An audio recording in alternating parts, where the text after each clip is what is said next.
të shtruara këtu dhe në botë për situatën e krijuar të mediave në kohët e fundit. Arsyeja pse kemi zgjedhur këtë ditë, e dini, është dita e lirisë së shprehjes dhe ne kemi synuar të krijojmë një traditë për këtë konferencë. Domethënë kjo është vetëm ideja jone e parë, pilot projekti i parë, i cili me siguri do të ketë vazhdimet e saj në vitet e ardhshme. Tema e konferencës, tema e boshtë e konferencës tonë është gazetaria përballë të vërtetës, e cila do diskutohet në 9 panele, të cilat do të shtrojnë tema nga dimensionet më të ndryshme, si ajo e lirisë së shprehjes, kredibilitetit dhe të vërtetës në gazetari, tranzicionit të mediave, pedagogjisë së mediave, raportit të mediave të reja dhe recipientëve, pra publikut, politikës dhe mediave, si dhe mediave dhe ballafaqimit me të kaluarën. Këto tema për të cilat do diskutojmë nuk kanë vetëm karakter regional, por edhe global. Prandaj ne kemi ftuar njohës të tyre, si shumë profesor, njohës të mediave, gazetar, hulumtues të rinj, përfaqësues nga organizata të ndryshme të mediave, si nga Serbia, Malizi, Shqipëria, Austria, Gjermania, Rumania, Norvegjia, Rusia, Brazili, Egjipti dhe Malezia, për të diskutuar këto tema si në aspektin teorik, po dhe në atë praktik. Nga përbërja këtyre paneleve, mund të shihni se kjo konferencë para së gjithash synon synon t'i përballë, domethënë tematika që kanë të bëjnë me sfidat e mediave jo vetëm në vend, por edhe jashtë vendit. Një konferencë e tillë nuk mund të realizohej pa mbështetjen e Universitetit të Prishtinës, prandaj ftoj në skenë dekanën e fakultetit tonë, zonjën Lidita Rogova, për një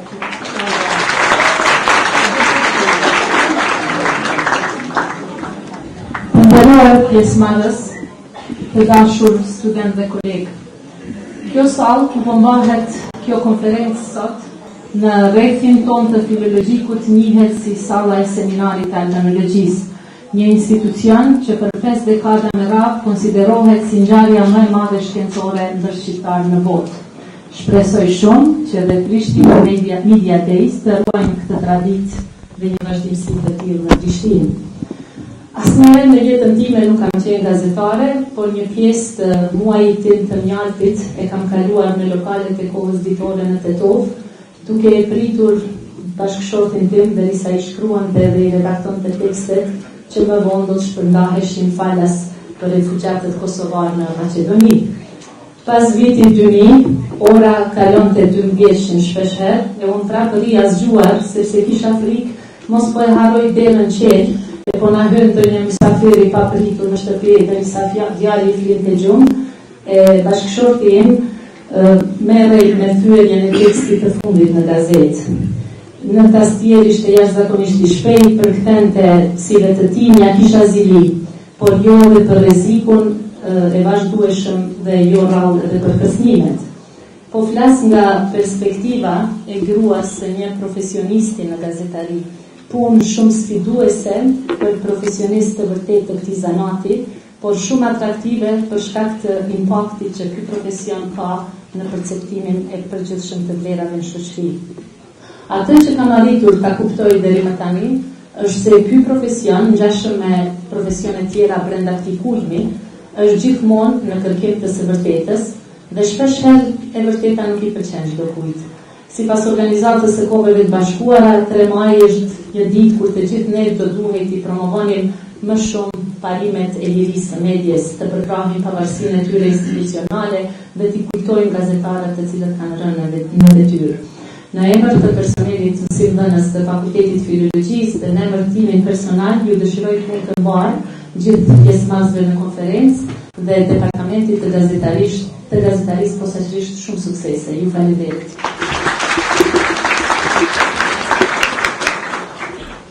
Aty ku flitet për lirinë e shprehjes, natyrisht që nuk mungon asnjë njëherë organizata për media Evropës Juglindore, SEMO, prandaj ftoj përfaqësuesin e saj, Oliver Vujović, që ta merr fjalën.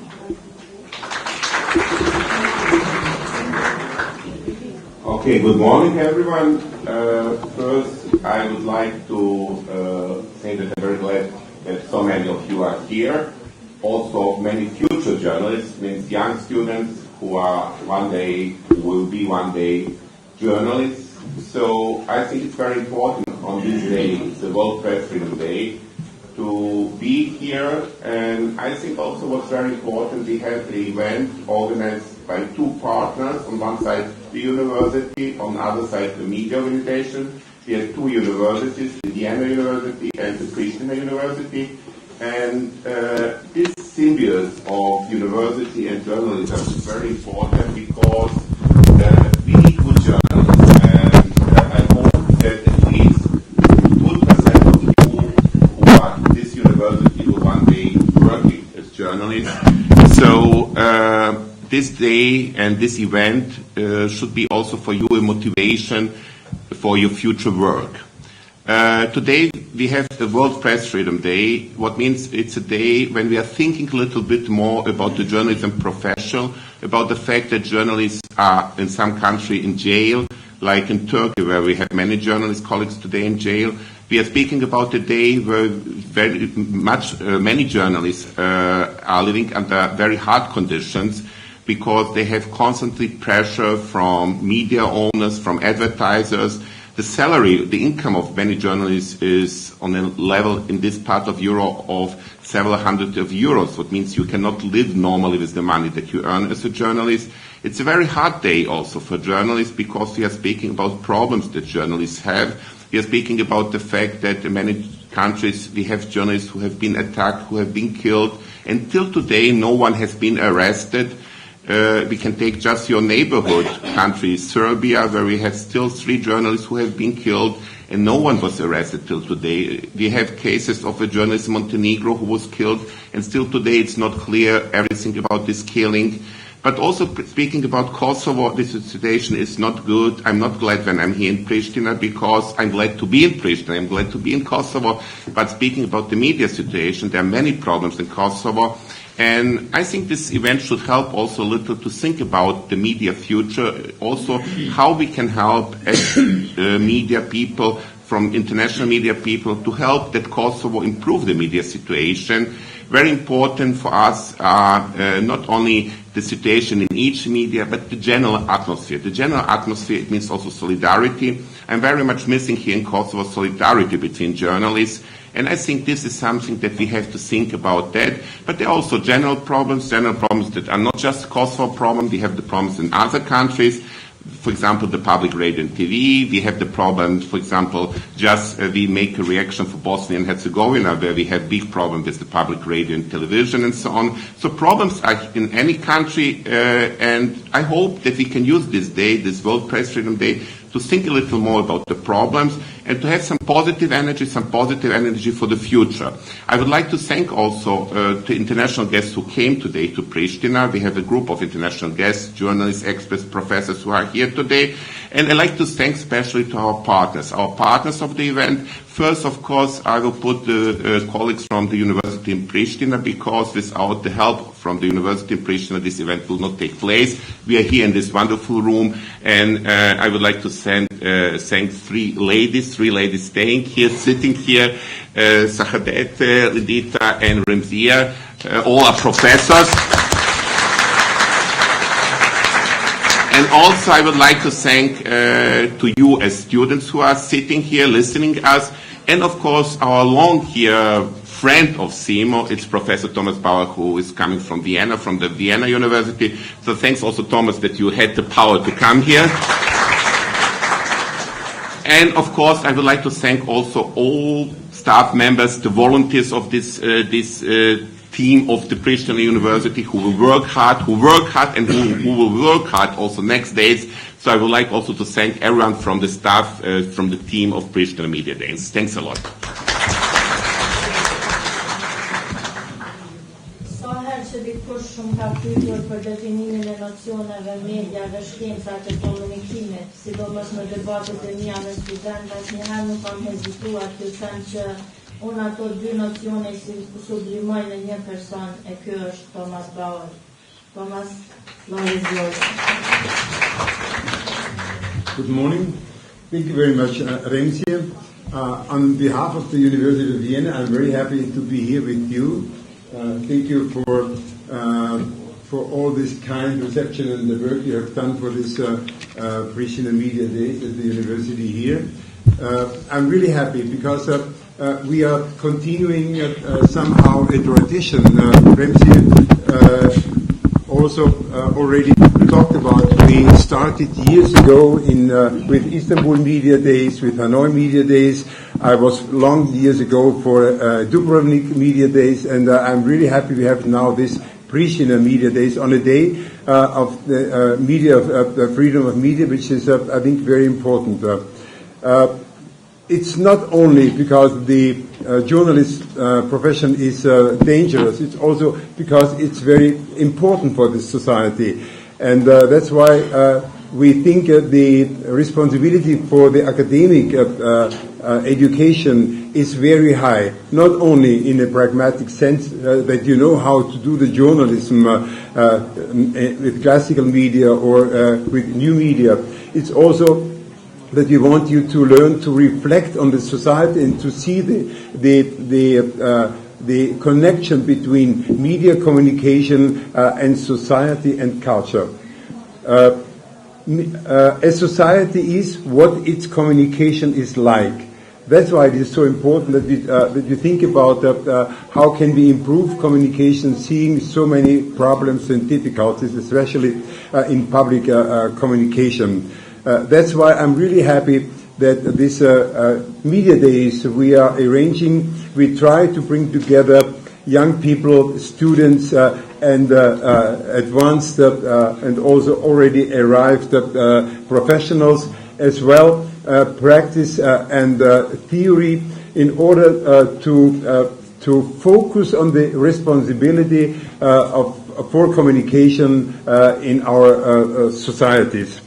The idea is to bridge the gaps between theory and practice, and to bridge the gaps also between young and future people in the communication market and those people who is already in profession. This is very important to exchange the experiences, to exchange opinion, and also to give to encouraging to each other.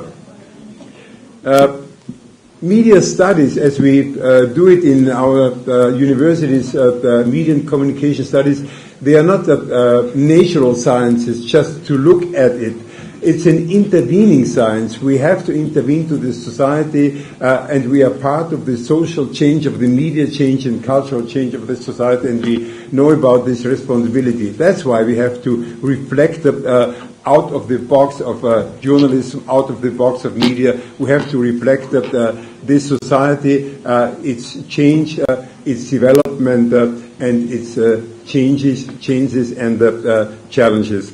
We hope for that we really will have we will give impulses, and we will have an impact on the Kosovarian media landscape, but not only here.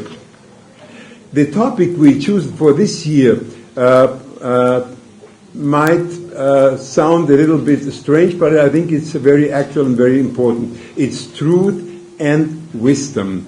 Truth is nothing without responsibility, nothing without reasonability, nothing without wisdom, and nothing without freedom. That's why I think it's good that we are here on this day and think about the function and the achievements of communication in that society. I really have to thank all the partners, Prishtina University, CIMO, that we got this day today, and that we got a room so full as it is.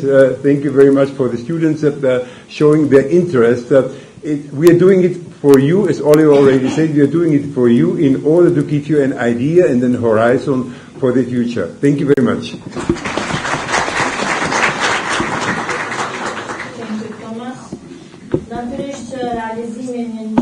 kaq të madhe, një konferencë kaq të madhe nuk do të ishte asnjëherë e mundur pa angazhimin e tërë stafit akademik të departamentit të gazetarisë.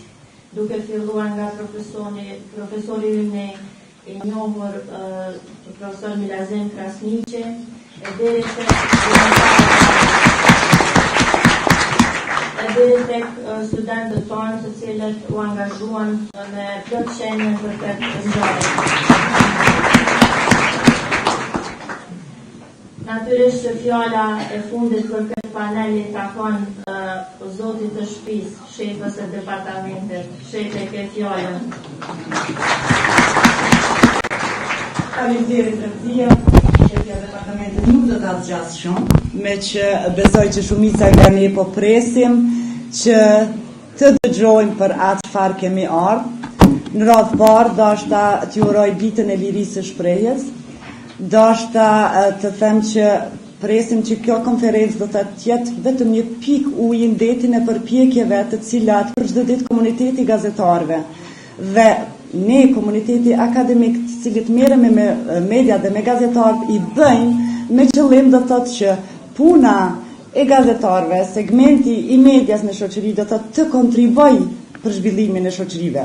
Unë vetëm desha të them se departamenti i gazetarisë do të thotë është pak më i vjetër se Prishtina Media Days'Drejtpërdrejt. Departamenti i gazetarisë, për ata që nuk e dinë, do të thotë është themeluar në vitin 2005, është vetëm 12 vjet i vjetër. Dhe ne me përpjekjet që i bëjmë për çdo ditë në këtë departament, besoj që ja kemi arritur të thotë që tregun e Kosovës ta përplotësojmë me gazetar. Sa ja kemi darë të thotë, ne po përpiqemi, po i bëjmë përpjekjet më të mëdha të mundshme, në kushtet në sistemin në të cilat funksionojnë, por do të thotë këtu jemi për këtë arsye do të thotë që gazetarët mund të reflektojnë në punën e tyre dhe që ne do të thotë komuniteti akademik të shohim gjithashtu do të thotë me punën tonë që kemi bërë deri tani se ku janë ngecit, ku janë problemet të cilat kanë komuniteti gazetar me qëllim që ta përmirësojnë do të thotë këtë fushë të rëndësishme shoqërore. Unë do t'i kisha falendëruar do të thotë të gjithë pjesëmarrësit, në radhë parë do të kisha falendëruar stafin tim të mrekullueshëm, do të kisha falendëruar panelistët të cilët do të thotë kanë gjetë kohë me qenë pjesëmarrës, me na ndihmu do të thotë me prezantimin e përvojave të tyre, e studimeve të tyre dhe shpresoj që do të kemi 3 ditë të frytshme dhe secili do të mësojmë sadopak nga tjetri dhe do të dalim pak më të mençur. Ju faleminderit shumë.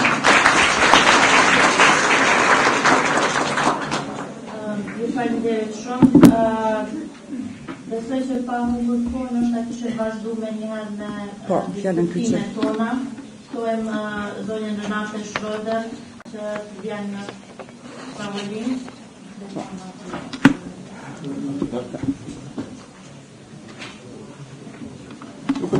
Okay, I can say maybe.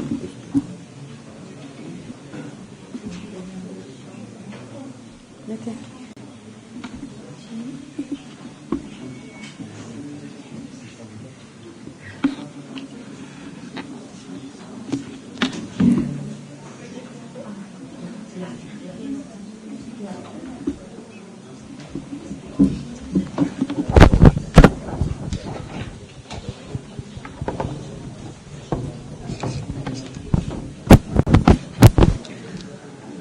Thank you very much.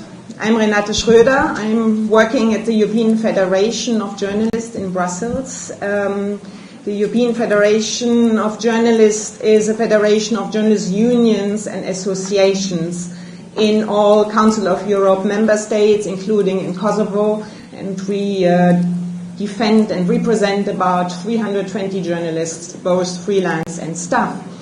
I'm very happy to be here at this very special day. As we said before, I'm not happy that the special day is not really inviting to be happy, but I think it's very important. For the first time for me, I'm in Kosovo. I've been in the Balkan quite often, so I know the situation. I know how hard the situation is, and I'm very honored to see so many young, inspiring journalists I also have to remark that journalism is becoming more feminine. This is at least the proof looking at this room. There are several studies who said the same. Unfortunately, along with the feminization often goes the precarization, and that's a problem.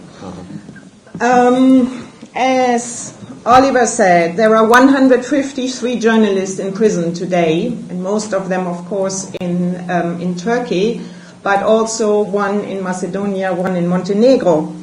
There have been 15 journalists killed in this year, only, one can say, one in Europe, and that is in Russia. Last year, it was 92 persons killed. So you know, I don't have to say more on that, I think. 2016 gave us unprecedented opportunities to reflect on the core idea of freedom rejected by many, by any number of states. Governments and non-state actors globally, but also increasingly in Europe, have tried to suspend or cut off the flow of information, to redefine language to the detriment of journalistic fact-finding and attack those responsible for keeping us educated and able to engage in public discourse. And for that reason, I'm also very happy to be here in the university, in the academic field. You know what we are fighting for. Today, we live in a more dangerous time in Europe. There are terrorist attacks, immigration, refugees are all enormous challenges. The place for civil society, human rights defenders, journalism and democracy is under threat in Europe. When journalists are beaten, we cannot talk about democracy. When journalists are being silenced, we cannot talk about democracy.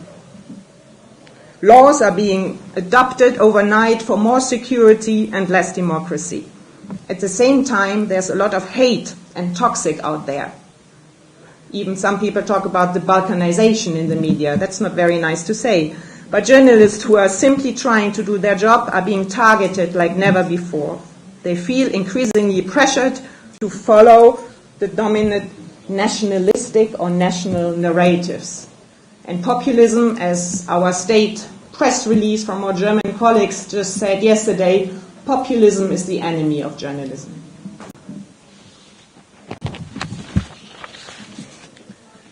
In the era of fake news, and this is a buzzword I don't really like to use, but I think it's being used at every single conference, and we have to deal with this. In the era of lack of trust in the so-called elites, and unfortunately the media are included, and indeed in a decline of quality, which is mainly due to falling working conditions and an unprecedented precariousness among journalists, which has also been mentioned, there is another momentum besides the negative effect of this so-called fake news to muzzle the media on the pretext of faking false info. I think President Trump in the US showed us the way how it's not to be done, but unfortunately European leaders follow his trend. This other momentum, at least I believe, is a recognition by some politicians and many others that something has to be done. There is a new momentum, there's a new urgency.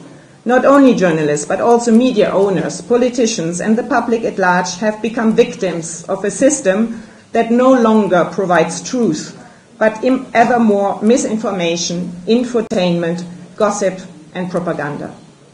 Journalism matters as long as facts matter. If not, we are doomed, and I imagine we all agree on that. A potential positive effect of fake news is that the position of quality news brands may be strengthened by highlighting the need for trusted brands and accurate news in times of uncertainty. A recent study by the Reuters Institute has actually shown that in this time of uncertainty, people go more towards quality brands, towards traditional or whatever you want to call it, media. Maybe for that reason we are drawn at the moment, at least our organization, into invitations on round tables on how to counter fake news.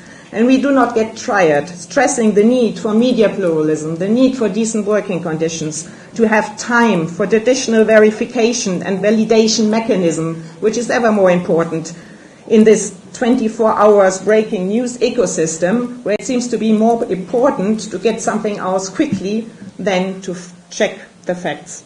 training, media literacy, all very important to counter fake news. There's also been a great malaise within the industry itself for years now, accelerated by the fact that social media as a dominant source of news is growing day by day, which has a great impact on news distribution and setting the news agenda. You all know that Facebook and Google seem to be the new distributors, and people don't use traditional media anymore, or ever less. Not to mention the financial crisis media is in. Cost-cutting of newsrooms often has been the only policy instead of innovation, finding new business models to get news paid, and a better participation with the audiences and readers. I think something we will also discuss during these days, which is key for the success of the future to the media. I think specifically in the Balkan, I see there are so many media. I think for small countries, if you have 50 radio stations, that definitely something doesn't work and the sustainable is put in question. At the same time, public service media, an important cornerstone for a healthy plural media environment, helping at its best to provide a cornerstone for independent journalism, is also increasingly under threat by political and economical factors. In particular, in this region, public service media is still very much politically controlled and lacks long-term financing. Let me encourage the Kosovo Assembly to focus on radio television of Kosovo to restrain political pressure, to guarantee funding and thereby media freedom.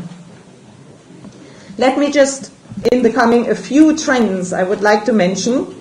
We know, thanks to a great effort of monitoring media freedom in Europe, the European Union, for example, is not really able to have a great impact on legislation, but that what they have done in recent years is they have provided a lot of monitoring possibilities, many tools I will say a few words about, which at least also for academics and for stakeholders are very important. At the end, I will propose some practical tools that are vital for media and journalism to survive, that are vital to promote courage and excellence in journalism we still find, but more and more in niche positions, and that give motivation to all of you sitting here and wanting to become journalists very soon or one day. So 4 trends, just shortly. There is a new study here which is called Journalists Under Pressure, Unwarranted Interference, Fear and Self-Censorship in Europe.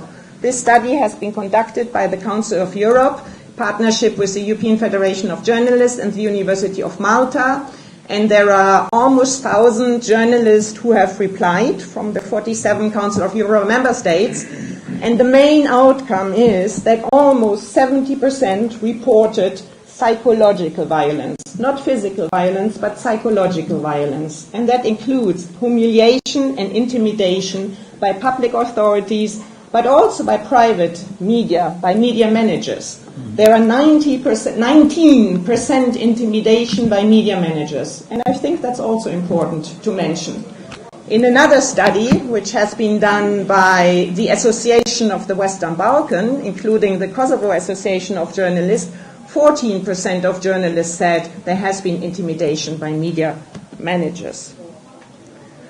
35% of those who talked about the psychological violence did not feel that they had the mechanism at their disposal for reporting such interference.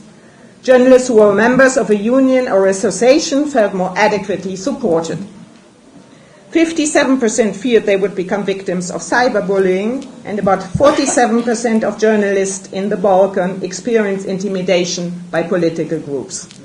48% fear the ability to protect sources was compromised. A number of laws have a chilling effect. Defamation laws, more than 50%, followed by public order laws and national security laws, of course anti-terrorism laws. On defamation, I recall that it was just last year we supported our affiliates here in Kosovo on a press release against the draft law on defamation to criminalize of the president and Kosovo state symbols. We had been very happy that Kosovo had decriminalized defamation in 2012, and now they came up with this draft law. However, I'm very happy to say, at least that's what I heard, that this draft law has been withdrawn. So I think we can applaud ourselves together between national actors and the European international actors. I think we have been able maybe to get rid of this very dangerous possibility to reintegrate decriminalization of defamation. Another point is, another trend is attacks on the safety of journalists. And I would also like to mention that there is the Council of Europe platform to promote the protection of journalism and the safety of journalists.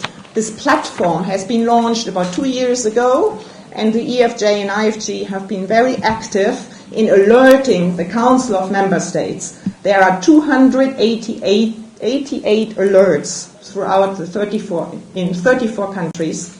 There are 125 journalists in detention and 13 cases of impunity, and actually this growing. It makes our work at the office more and more difficult because it's more and more sending us alerts, but it's a very good mechanism because it almost forces member states to respond. Actually, from these 288 cases, 140 member states have at least responded to what has been happened.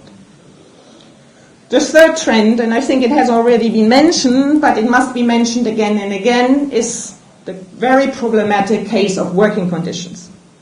On the question of journalists' working conditions in this study on the Balkan, all 5 organizations responded that precarious work is a major problem.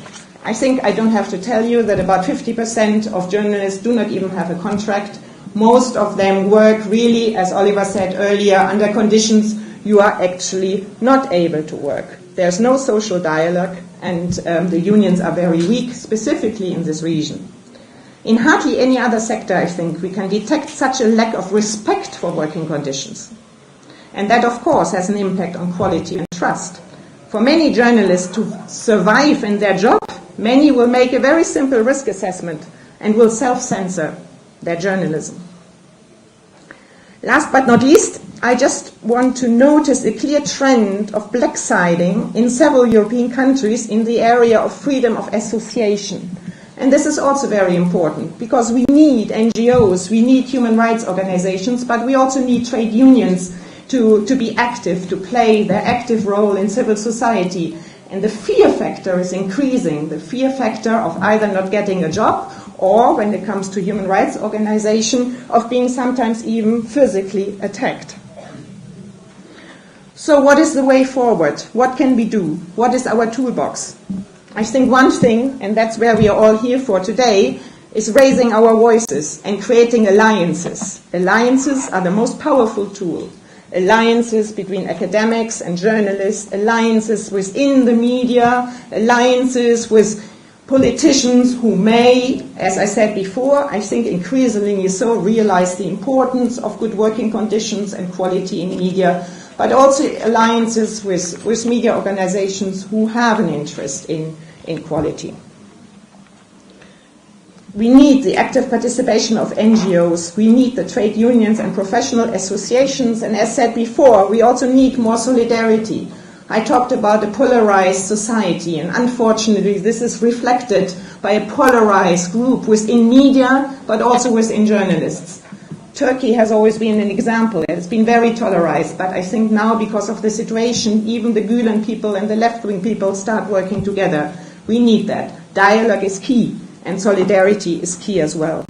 All parties must put aside their mutual mistrust, because only through partnership it will be made possible for a real change. We also need to go into dialogue with Google, Facebook, and the others, because this whole media ecosystem is changing at a very, very rapid pace. Last but not least, we also need to protect and reform the institutions. We have to ensure they work to protect rights. It is the Council of Europe I mentioned. We need them very much. They need us. It is the European Union. It is the UN. But it's also the OSCE media representative. You may know that we had an excellent media representative, Dunja Mijajovic, till a few months ago, and member states have not been able to come up with a new person. Maybe she has been too strong, we don't know. But for us it's very important to have all these strong organizations who, if it's only for monitoring, but who protect us. the Council of Europe, for example, all Council of Europe member states adopted a recommendation on the protection of journalism and safety of journalists and other media sectors, with a lot of very, very good recommendations in there. They signed them, but when it comes to the implementation, nothing. So this lack of political will we have to counter as well. I think I stop there. Thank you very much.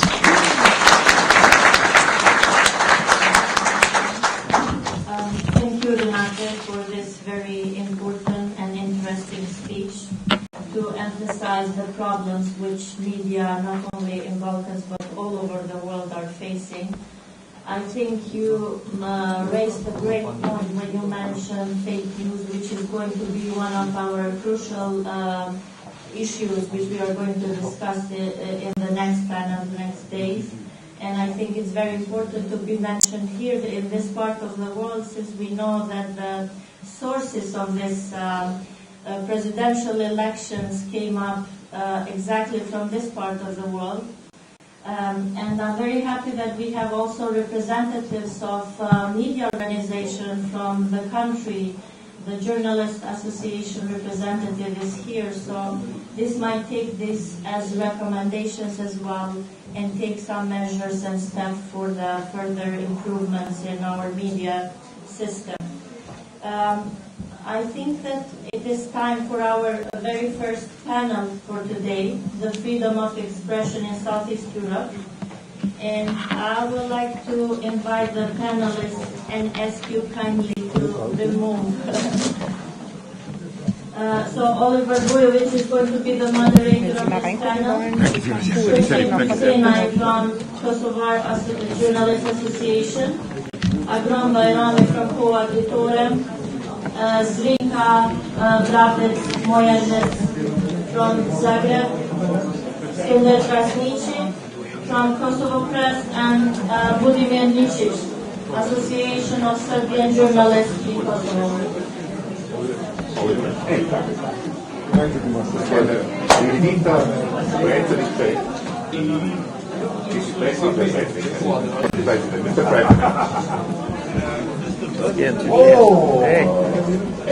A je mirë, co vonë.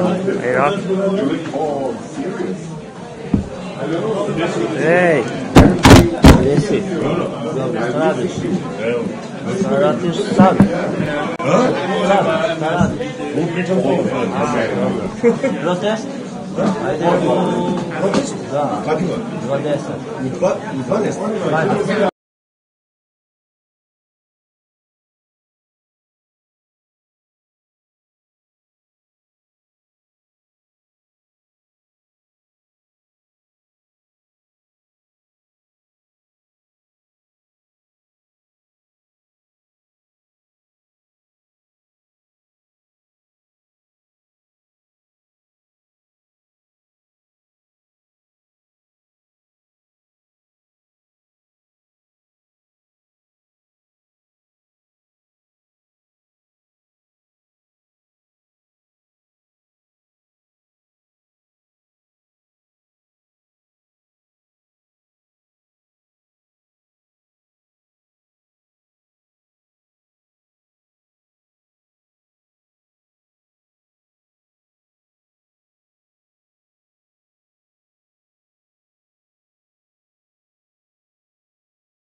Për mjë dhonë ma shumë.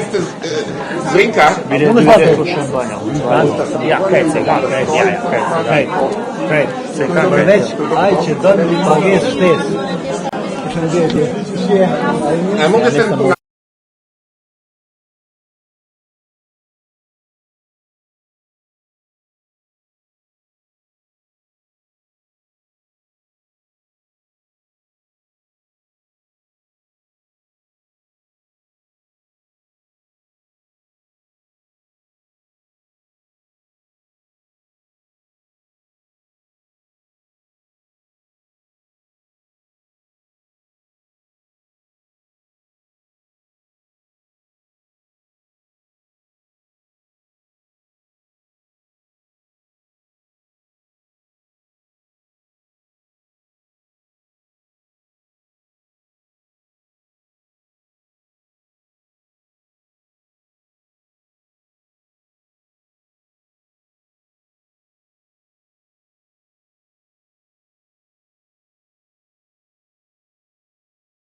the privilege to sit here, so because they have the privilege to sit, they will have the obligation to present themselves.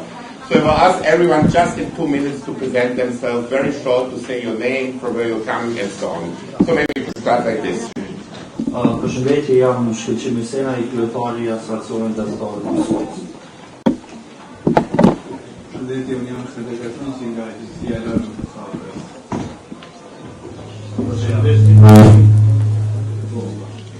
Përshëndetje, jam Abram Bajrami, kryetori I Pozitorë. Hi, I'm Zdenka Moses, coming from Zagreb, Croatia. I'm a columnist and journalist for Croatian Political Weekly Netina. Sam Budimir Ničić, predsjednik sam udruženja novinara Srbije koje okuplja srpske novinare ovdje na Kosovu, inače registrovani smo I ovdje na Kosovu po kosovskim zakonima, inače sam I novinar, autor sam emisije Slobodno srpski I dopisnik Glasa Amerike sa Kosova. Thanks a lot. The language that I will use will be English, and each person sitting here will speak in the language they would like. So we have 3 languages. It will be English, it will be Serbian, Serbo-Croatian, and also Albanian. So I hope that you have all also possibilities, if you don't understand the languages, for translation that you can hear. The discussion about media situation here in this part of Europe would of course be easier if we will have a better situation, but the situation is not good. It's not good here in Kosovo, but it's also not good in the neighborhood. And we had in the introduction some basic information. Renate gave a lot of details because as director of the European Federation of Journalists, she's very well informed about the situation in each country in the region, and I think it was very useful to have this introduction by Renate Schroeder to understand a little more the problems. But our participants are not coming as people working in media, as people working as journalists, directly from the field. They have the experience from the directly from the media companies, and so we will hear a little from their side what is the real situation. And I will start with one lady, because she's the only lady here, because she's coming from a country that is part of the European Union. So you should say EU, everything is great, everything is beautiful. But I don't think that the situation, the media situation in this country is so good. So Zdenka Moses, coming from the weekly Nacional, will short present the media situation in Croatia. And after that, I will ask our host, people here from Kosovo, to speak how they see the media situation in Kosovo. And then we will have a small discussion. And if you have any questions, just show your hand that I know, and then we will have the chance to ask your questions. So let's start with Zdenka. Please, Zdenka. Okay. Just before I start, I would like to say a few words about my professional career, because I started long before most of you were born. So I've been working for different independent media all my life, ever since 1984, when I started to work as a student on then First Independent Radio 101, and I've spent there more than 26 years. Then I had a 5 years break in the office of the President of the Republic of Croatia, Ivan Josipovic, working as his advisor for social affairs. And since 2015, I'm back to journalism, working as journalist and political columnist in Political Weekly Nacional, as I told you, and I also have my own political show on a regional television called TVNet. I would like to warn you, and I know that probably most of you are aware of the fact that today is the World Day of Freedom of Media, and on this particular day, the president of the Union of Journalists of Croatia invited all the members, as well as all the other journalists and media workers in the Republic of Croatia, to protest, actually, to have a traditional symbolic action, 5 minutes of thunderous silence from 5 to noon until noon. And in this way, we would like to warn our readers, viewers, and listeners of the very bad position of journalists and media, which directly threatens media freedom and the right of the public to quality information. So this is what's happening today. We have also a conference today, and we will be giving annual awards to the best investigative journalists. And now I'll use this opportunity to say that I know that 2 colleagues of mine will be given an award for investigative journalism, and that the editor-in-chief of my papers is one of the nominees for the Journalist of the Year. So let's say a few words about Croatia. Yes, exactly what Oliver said. From the year 2000, probably, when the integration process of Croatia into the European Union started, I think we had to harmonize our standards with the European Union. And during that period, I think that the position of journalists and the media was much better than before. So we had to fight for media freedom during the 90s. We were facing political crisis. We had the war. We had a very authoritarian regime. And I was working in one of the media which was trying to fight for media freedom. With the political changes which happened in 2000 and this integration process, we were really convinced that Croatia is starting something positive, that actually media freedom will finally be reached, and that we will never have to talk about pressures on journalists and media. Unfortunately, with the economic crisis which started in 2008 and then ended last year, well, I have to say that recession struck Croatia seriously and destroyed most of the independent media and media scene, but also some of the mainstream media, where thousands of journalists lost their jobs. And to be honest, the entire generation, which in their best ages was working hard in the democratization of Croatian society and political system, was swept away. And they were replaced by younger, cheaper, ignorant and willing to obey so-called journalists. It has nothing to do with the fact that you're all young and that you're still students. There are many people working for the media. They're not professionals, and they're hired just because they're cheap, and they do not have any critical point of view, because the media owners just need slaves to work for any money. And this is the reason why a generation of professionals, and I'm the one belonging to that generation, actually lost their jobs, and many of them changed their profession. And this is the reason why quality of journalism actually fell down. And what I can use as one of probably data which may interest you is that according to the Reporters Without Borders, Croatia slid down for 11 places since last year, and currently it's ranked at 74th position, which means that really the situation is getting worse, although we are a member of the European Union. And the biggest problem with all the countries who became members of the European Union is that during the process you have monitoring, and actually you have to follow certain rules. You have to harmonize your legislation with the European standards, and once you reach those standards, there's no more monitoring. So you can do whatever you want. And we have lots of examples of that, probably in Poland, Hungary, and some other new member countries of the European Union. I know that a number of NGOs and also representatives of the Croatian Journalists Association asked for monitoring within the country, if not from the European Union, because we knew that although there is nothing wrong with the legislation on the paper, when it comes to implementation of those laws and implementation of those standards, it just fails, and there is no one to warn the government that there is something wrong. Once you become a member of the club, nobody cares what you're really doing with human rights, with media freedom, and unfortunately with all those populist movements that are growing in some of the new member countries, maybe even in France, we'll see that in 2 weeks, that there is absolutely no mechanism within the European Union that can help actually media and also human rights situation to reach the standards which were already reached. If you're interested in some of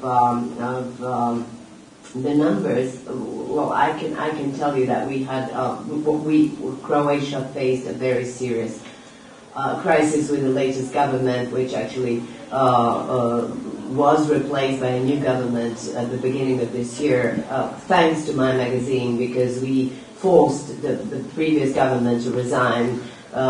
We were the ones who, well, thanks to our investigative journalism, proved that the vice president of the government was in the clash of interest, and this is how the government failed.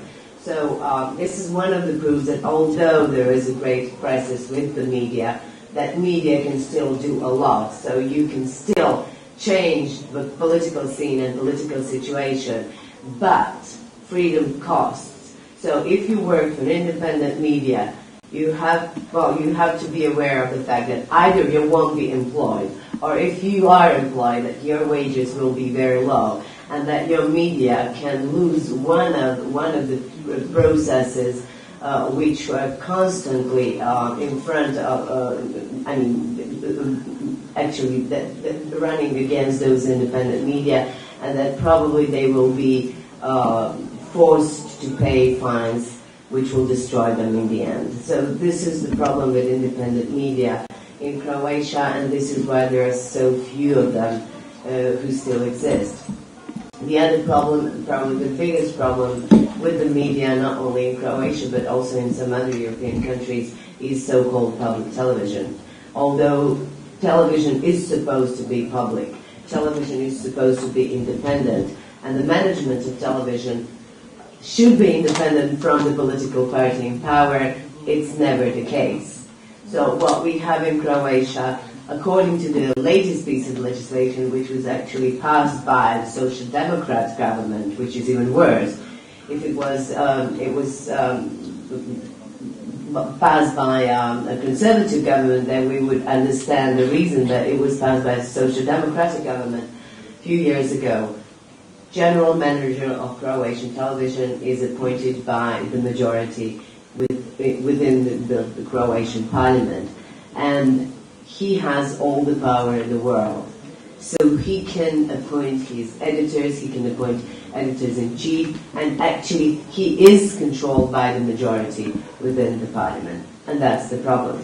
So there is a number of journalists who also make problems to the profession, because the easiest way out is to follow nationalistic lines, to support any government, and then every political party will need you and will pay you. Unfortunately, there is a number of such so-called professionals on Croatian media scene, and they haven't lost their jobs. So I don't know what to recommend, because of course, I promised you numbers. I just want to say that I'm working for one of the media whose founder and owner was killed in 2008. Actually, it was one of the most tragic events.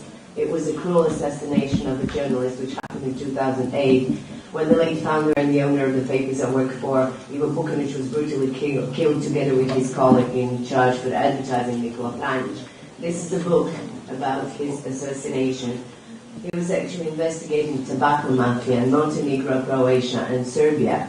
Those who committed crime were prosecuted and sent to jail, but those who ordered this murder were actually never revealed. And this is the case with all the other cases. I just want to say that there are, since 2010, there were 78 attacks on journalists, 50 criminal offenses, 10 offenses, but actually those who ordered those violent deeds were never discovered, and this is the problem with the police. There is no political will actually to find out who were those who ordered those violent crimes against journalists. And when you're a journalist, you're exposed not only to insults but also to real violence. So it's a very risky job, although even once when Kosovo becomes a member of the European Union, there is no guarantee that media will really be free. Thanks, Zrinka. And I think it was good to hear a little of the situation in Croatia because it's EU member and because Kosovo has still the long way to become EU. It will be very important, if it's possible, to use the power you have now in Kosovo really to solve the problems. So once when you become EU member, that you are not in a similar situation like Croatia. Because if you're once an EU member, there's no power and no possibility really to make pressure on the governments to change the things. So that is also why I was just in Berlin last week. I met some German politicians and they all said that the way for new EU members will be very hard and the European Union will do everything what they can to achieve the results so that the new members are really coming with no problems. So it means that Kosovo will have to solve many media problems before becoming EU member. We will start now after Zrinka, and then later we will have the possibility to speak with Zrinka more. We will start now with the president of the Kosovo Journalists Association because it is the National Journalists Association here in Kosovo.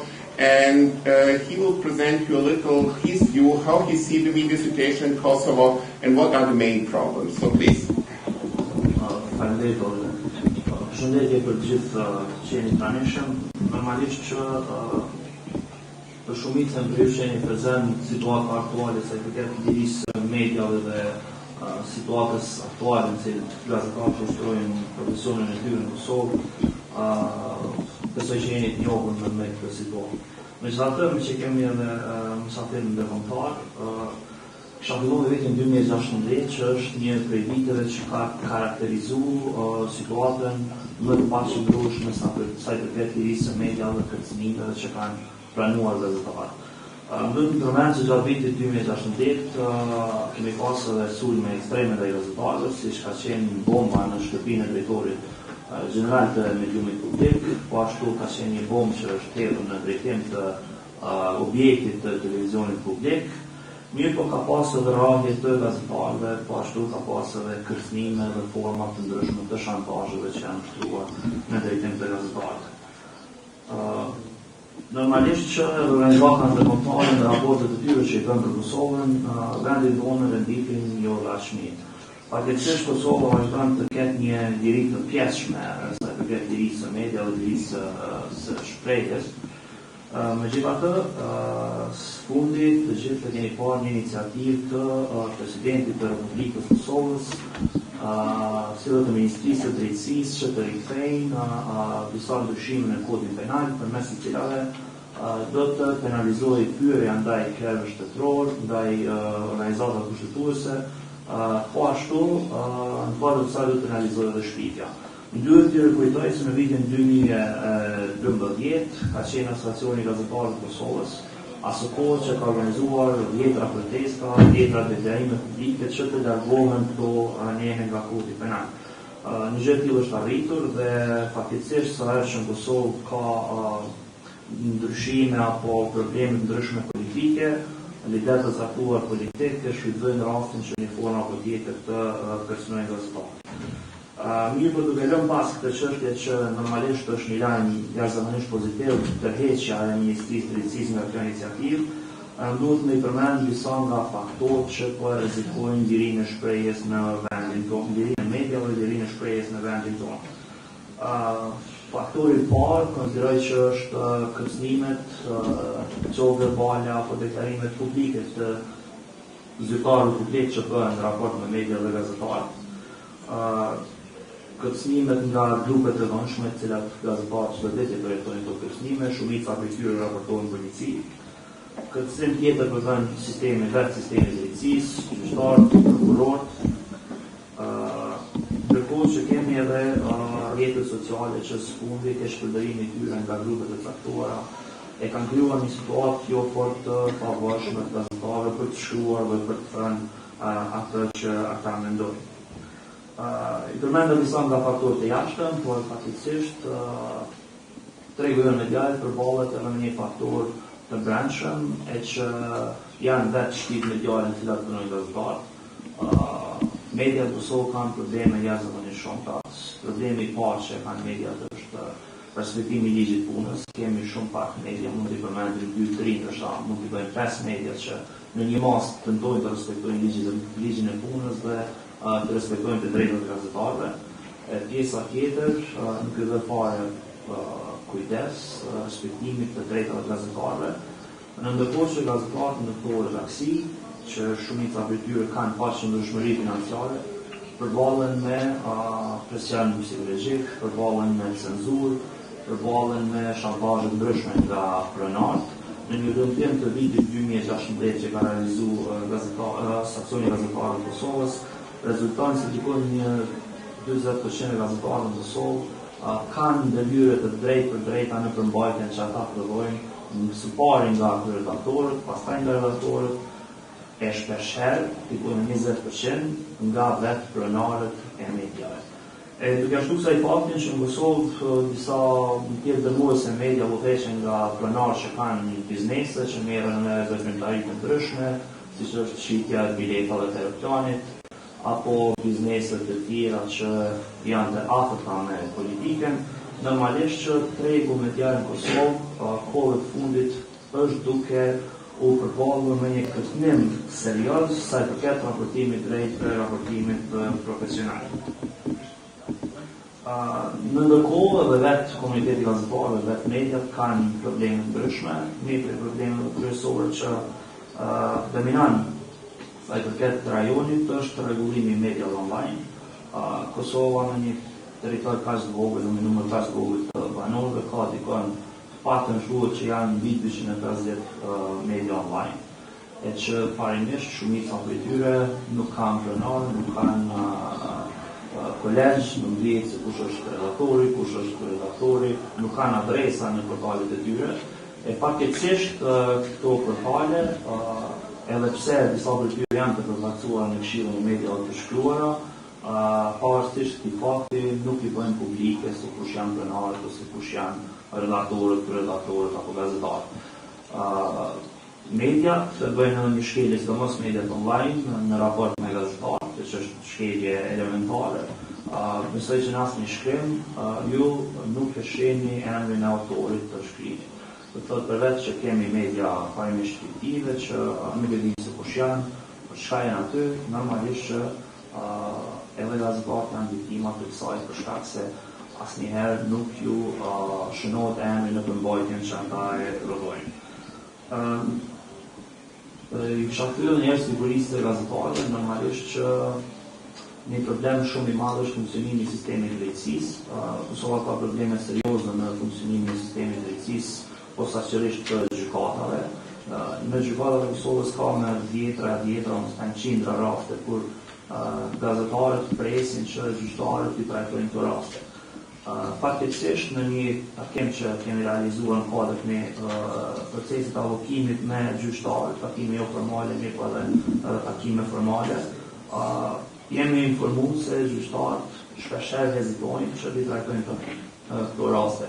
Shpeshherë arsyetimi i gjyqtarëve ka qenë se është edhe frika që e ka media në raport me institucionet e tjera dhe si pasojë e kësaj gjyqtarët hezitojnë që i trajtojnë këto raste.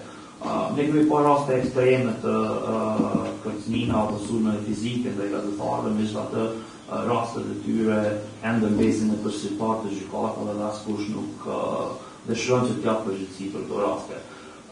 Mirë po, kemi edhe problemet e tjera për shkak se shpeshherë vijnë edhe autorët e sulmeve, vijnë autorët e kërcënimeve, megjithatë shpeshherë prokuroria në kaluarën ka hezituar që të arrestoj apo të ndërmarrë masa ndaj personave që e kanë bërë këtë. Faktikisht, Kosova ka grupe të fuqishme të interesit, ka grupe të fuqishme politike, e cilat ushtrojnë presionin, sidomos mbi sistemin e drejtësisë, për të mos në kontrollojnë pjesën dëmuese të sistemit të drejtësisë. Dhe të pas kemi vendimet kur i marrën gjykatën në raport me rastet e gazetarëve janë vendime qesharake. Një kolegi ju një shterë me thik ka qenë në prag të vdekjes para 2 apo 3 vjetësh. Ashtu është marrë vendimi i gjykatës, autori i këtij rasti nuk ka shkuar për të vuajtur dënimin dhe një vit pasi që është kryer sulmi. Gjitha kjo ka ndodhur si pasojë e neglizhencës që kanë pasur institucionet. Mirë po ka dhe raste të tjera kur vendimet e gjykatave janë aq qesharake, sa që një kërcënues apo një sulmues i gazetarit dënohet me 200 euro gjobë, e që parimisht kjo nuk është asnjë lloj mase preventive, mirë po vetëm sa motivon sulmues efektiv që të kryejnë sulme ndaj gazetarëve. Këndërë që në Kosovë, sidomos fundi me tendencën që të ketë edhe përmbajtje terren apo fake news siç e njohim, tregu jonë medial vetë sa ka fillu me një fakto efektet e lajmeve të rreme. Nuk e di se si ka me menaxhu situata për shkak se tani në një situatë politike kur mund të kemi edhe zgjedhje, zgjedhjet më pasha ka ndodhur në Shtetet e Bashkuara të Amerikës, mirë po në shtetet e tjera të Evropës, dhe normalisht që ne kemi media online të cilat ditëve të fundit sidomos janë duke prodhuar përmbajtje të rreme, video të ndryshme denigruese apo linquese për persona, e këto janë duke u sponsorizuar me qindra euro në rrjetet sociale në Facebook, në mënyrë që të masivizohet propaganda. Mirë, po ne nuk kemi një mekanizëm të qartë se si ti parandalojmë këto lajme të rreme. Në ndërkohë, e përmendëm nga rregullimin e mediave online që Kosova duhet të mendoj seriozisht sidomos këtë vit se çfarë do të bëjmë të drejtim, për shkak se kemi media të cilat janë duke prodhuar përmbajtje të rreme dhe janë duke lajmëruar opinionin publik. Ndërkohë sa i përket aspektit të lobimit dhe vendosjes së komunikimit me institucione, duhet të them që ka qenë një hap jashtëzakonisht pozitiv kur pas disa takimeve me kryeprokurorin e shtetit, është hera parë që një organizatë gazetare takohet me kryeprokurorin, kemi arritur që bëjmë një memorandum që ka qenë kërkesë diku rreth 10 vjeçare gazetarëve që prokuroria të caktojë një koordinator i cili do të monitorojë rastet e gazetarëve, në ndërkohë që të gjitha prokuroritë themelore ku nëse zgjatojnë rreth 20 në Kosovë të caktojnë nga një prokuror përgjithës, i cili do të monitorojë dhe do t'i raportojë këto raste. Prej se është nënshkruar vendimi i kryeprokurorit, kemi pas efikasitet të prokurorisë në 2 raste, të cilat me njerë pas ndodhë sulmuesi është arrestuar. Megjithatë, kur vije puna tek sistemi i drejtësisë pra tek gjykatat, aty kemi ngecjet kryesore dhe kjo është duke shkaktuar dëm të dy thjeshtë. E para nuk janë duke u friksuar pakën ligjërisht persona që marrin guximin të sulmojnë gazetarët, dhe e dyta është duke u dëmtuar edhe tregu medial për shkak se të gjithë mediat apo gazetarët apo personat që janë të paditur për shpifje apo për fyerje, do të duhet që gjykata të trajtojnë këto raste dhe të merrni mendime meritore në raport me këto media. Sa i përket kësaj, nuk kemi pasur një vendim të gjykatave në 6 apo 7 vitet e fundit që dikush të jetë dënuar për shpifje. Pika kryesore në cilën nesër asociacion do kemi të fokusuar në vitin 2017, pavarësisht që jemi vetëm asociacion dhe nuk jemi sindikat.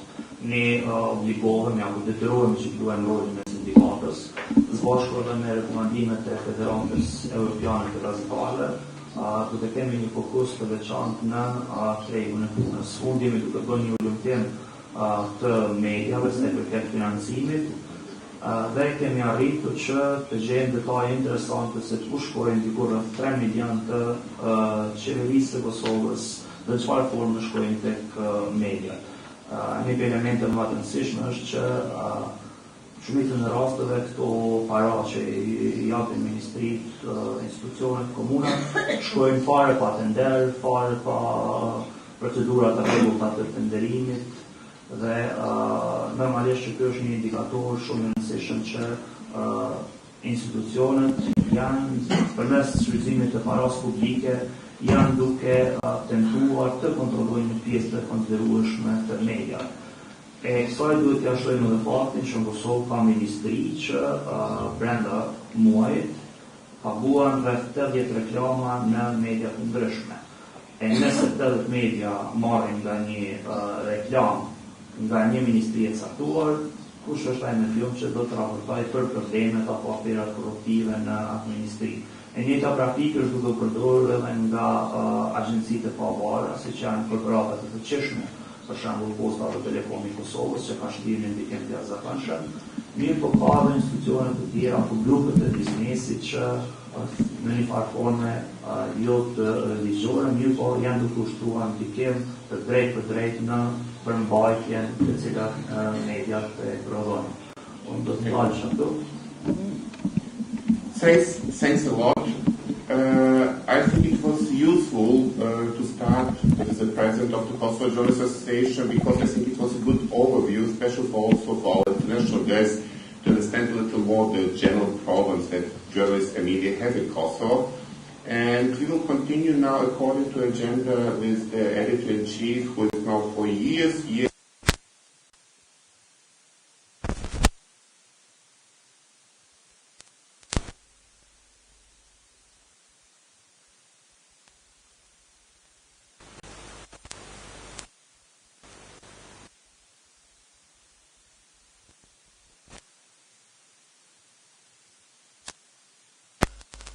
some positive future. Please, I will bear by Iran.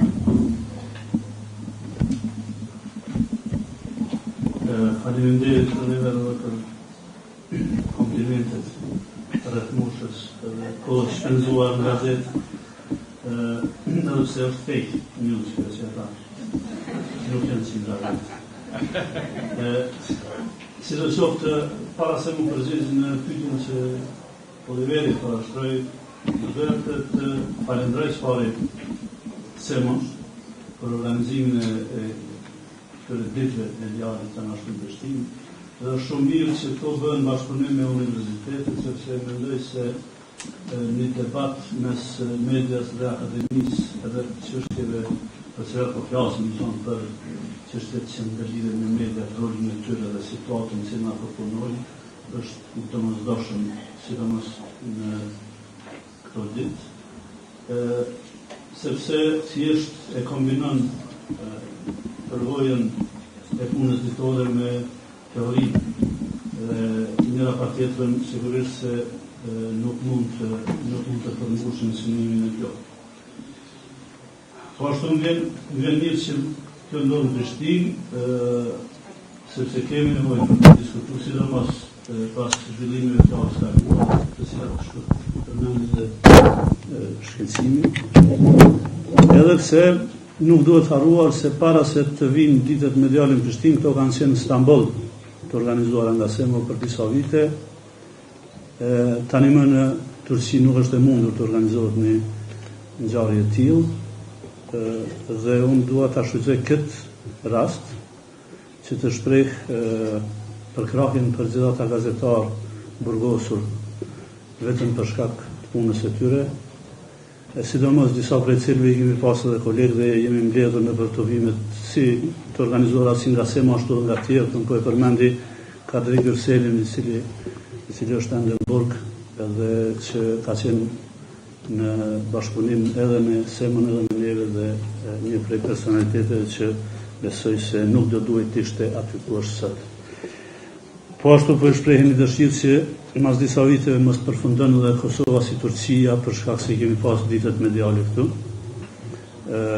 Nuk po them se për shkak këtyre situata është në Turqi si është, po megjithatë duhet të evidentojmë se ekziston një rrezik në gjithë rajonin i rrëshqitjes në drejtimin shumë të rrezikshëm të instalimit të një autoritarizmi i cili përdor kornizën demokratike për të imponu një pushtet absolut.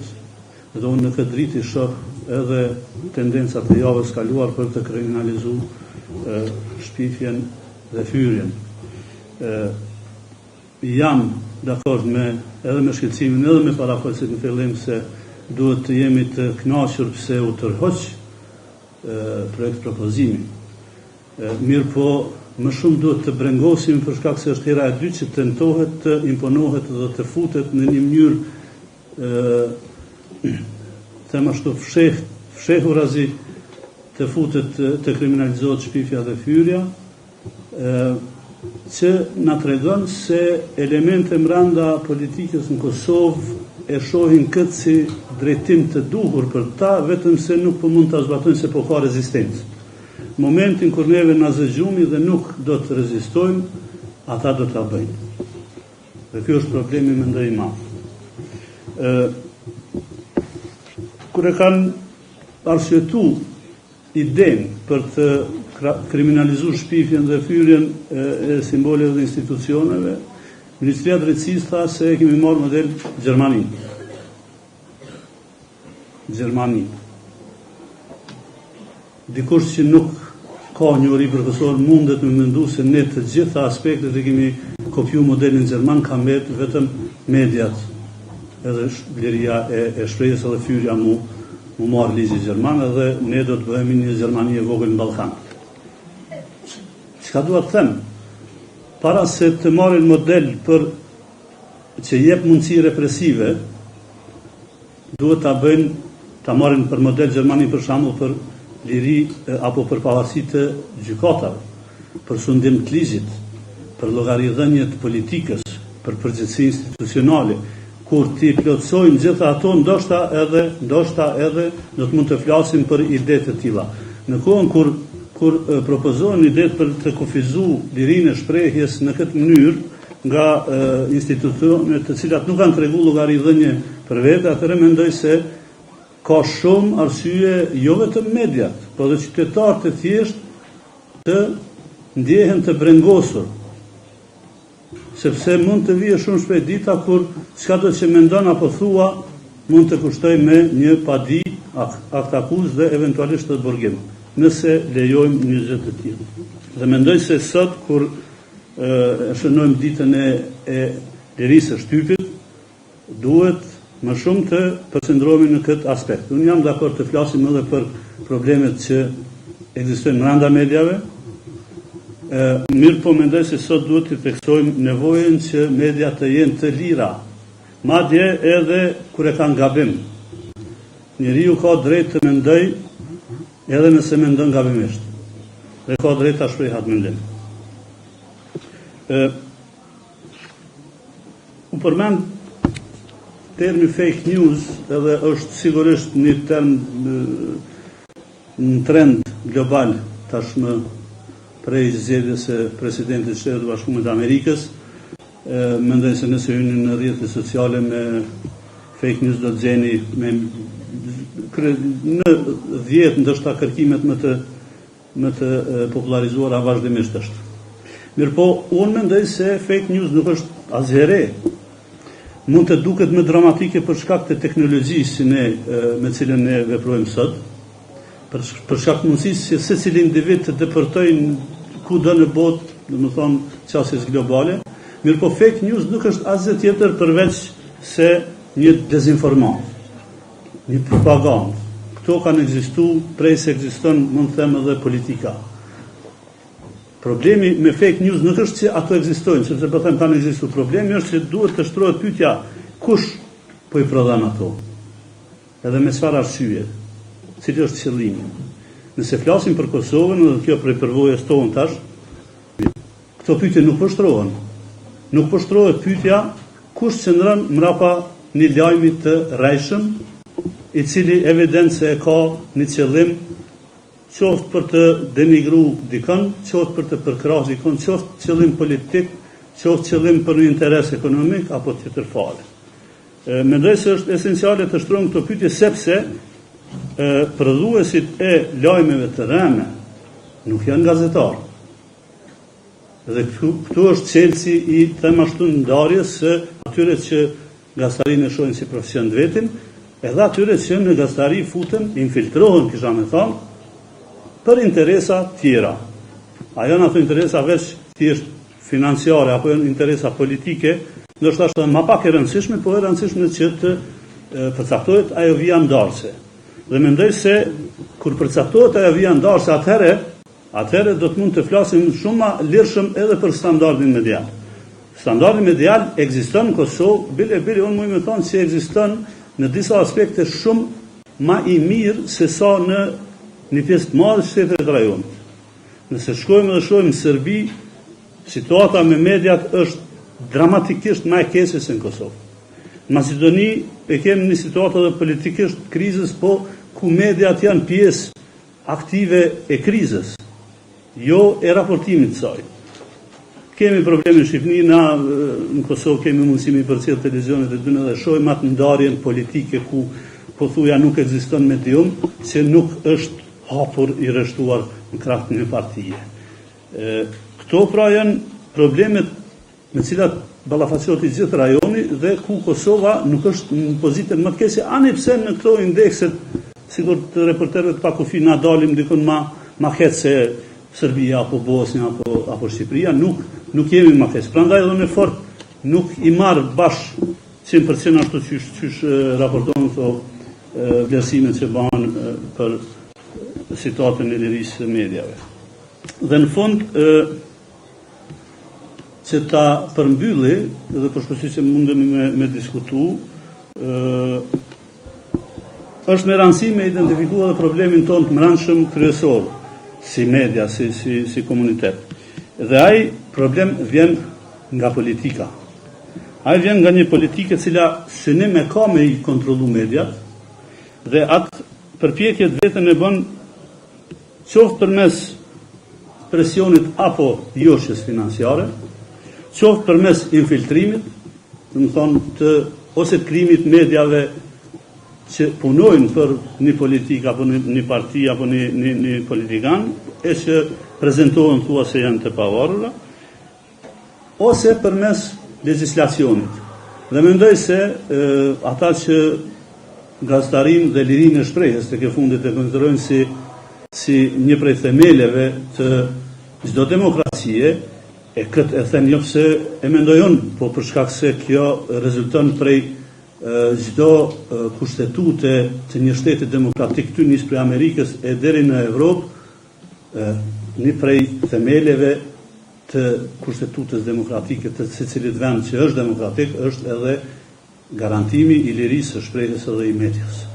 Dhe nëse ne duam që kjo të mbetet, do të thotë nëse duam një Kosovë e cila përveç se është e lirë, është edhe demokratike, ne duhet të luftojmë për lirinë e medias edhe të shprehjes, sepse pa të mund të mbetemi prap shtet, po mund të vëmi shtet sikur që është Turqia apo qoftë larg edhe Irani për shembull. Dhe kjo nuk besoj se është drejtimi që duhet të marrë Kosova. Faleminderit. Thanks, Agron. As Agron mentioned, the fake news is, I would say, a small tradition of this part of Europe, and we can speak really about tradition because we are speaking about maybe the last 30 years in this part of Europe that fake news are present. Only the difference was, I would say, in the past it was very clear by whom it was produced, which government or state structures stayed behind and produced this fake news over media, and today we have many producers of fake news. So it's a bit harder today to say who is really producing every fake news.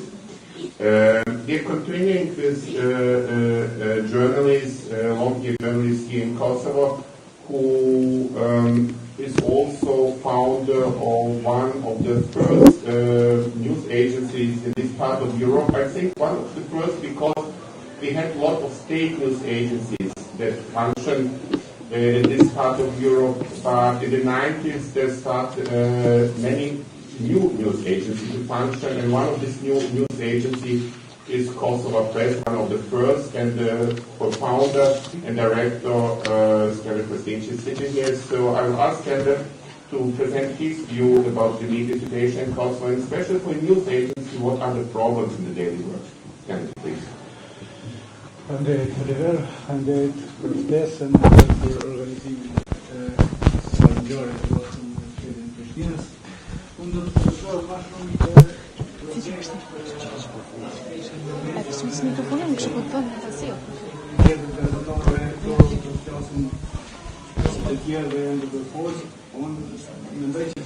problemet shumë që karakterizojnë sektorin e mediave, si janë transparenca e institucioneve tjera, janë edhe problemi i bërit biznes në këtë sektor. Sepse pavarësia mediale është e lidhur ngushtë edhe me pavarësinë financiare që e kanë mediat. Duhet kuptojmë se mediat janë biznese dhe sa më e mirë të jetë mundësia të bëhet biznes në këtë sektor dhe sa më shumë të rriten investimet në këtë sektor, aq më mirë do të jetë edhe gjendja në media, e në njëjtën kohë dhe liria e shprehjes do të jetë më e fuqishme. Këtë drejtim, mendoj se një nga faktorët që po ndikojnë në gjendjen e media në Kosovë e që unë vlerësoj si gjendje të rëndë, janë edhe disa vendime të qeverisë. Janë 3 vendime të qeverisë që mendoj se e kanë sjell media në gjendje jo të mirë. Është një vendim i qeverisë i vitit 2012, ku i kanë dalë publikimet në media të shkrume, dhe e cila ka dëmtuar rënd media të shkrume në këtë sektor, dhe si rezultati saj më vonë është vlerësuar se afër 1000 punëtor nga mediat janë larguar. Dhe ky vendim i qeverisë është ardhur i pa analizuar vetëm për ta shpëtuar buxhetin e saj, dhe nuk ka ardhur analizuar efekti dhe kundër efekti në rast që merret te ky vendim. Sepse realisht media të shkruajnë një pjesë të madhe të hyrave, ose shumicën e kanë pas nga publikimet që kanë ardhur. Në vendim tjetër që ka marrë qeveria, që mendoj që e ka dëmtu biznesin medial, është vendimi mbi lirimin nga TV-sha, që është një vendim parcial, domethënë. Praktik është i mirë, po nuk funksionon. Për shembull, na jemi të liruar me ligj nga TV-sha, edhe mediat lëshojnë fatura pa TV-sha. Nuk kem drejt me lëshu fatura me TV-sha. Po gjitha produktet që i blejmë Kosovë i blejmë me TV-sha. Ndërsa një UIQ është i liruar nga TV-sha dhe me atë dokument që janë shënë administrata tatimore, ai nuk pagun TV-sha, dhe ndërkohë që ne gjitha i blejmë dhe kjo nuk rimbursohet. Është ndalume me rregullore, sepse kjo TV-sha është lirimi nga TV-sha është më shumë, domethënë, aspekti medial, marketing i qeverisë, sepse se sa funksionon realisht. Ose lirimi nga TV-sha nga importi. Ne një pjesërisht jemi të liruar nga TV-sha, shumë produkte në Kosovë janë të liruar edhe nga dogana, ndërsa këto nga mediat nuk janë të liruar. Na mund lirohet nga TV-sha nëse e blejmë një kamerë, po nëse e blejmë një makinë që është për nevojat e gazetat, mediave, ne nuk lirohemi. Edhe pse me ligj thotë se mediat janë të liruar nga TV-sha, nga importi, po ajo administrata tatimore nuk e konsideron ata që është për media. Më du më përmend një rast që na ka ndodhur neve, ta zëm një përgjigje që kemi pas, ligji ta zëm neni 29 i ligjit 05L037 mbi tatimin vlerë e shtuar, pika 1.14 thot pajisjet dhe materialet e importuara për nevojat e mediave të shkruara dhe elektronike janë të liruara. Ndërsa kur kemi importuar një makinë, arsyetimi i tyre është kështu: nëse vetura është e kompletuar me pajisje mobile në terren për nevojat e mediave, lirohet nga TV-sha në import. Mirë, por nëse vetura është pa këto pajisje, por vetëm si veturë normale, nuk konsiderohet si pajisje për media. Ndërkohë që na gazetarët, televizit e gjitha bëhen me makina, dhe është pajisje që i duhet medias për të kryer funksionin e saj. Në aspekt tjetër që është i dëmtu e që u përmend edhe nga parafolësit është mos funksionimi i ligjit për drejtat e autorit. Se edhe për kundërshime që janë bë kohët fundit, nuk është të funksionu ligji për drejtat e autorit, janë bë disa ndryshime, janë përmirësime, po efekti i tyre është shumë i vogël, sepse ti mundesh atë lanë me dërgu me në gjykata me vite dhe mes me funksionu. Për shembull, sepse për të krijuar një lajm ekskluziv për një investigativ, duhet media të investojnë në gazetar, në staf, në kohë, që gjitha këto janë pare. Dhe nëse një medium investon në një lajm i tillë ekskluziv, atëherë momentin që e publikon, brenda pak sekondave, atë lajm e kinë të gjitha media.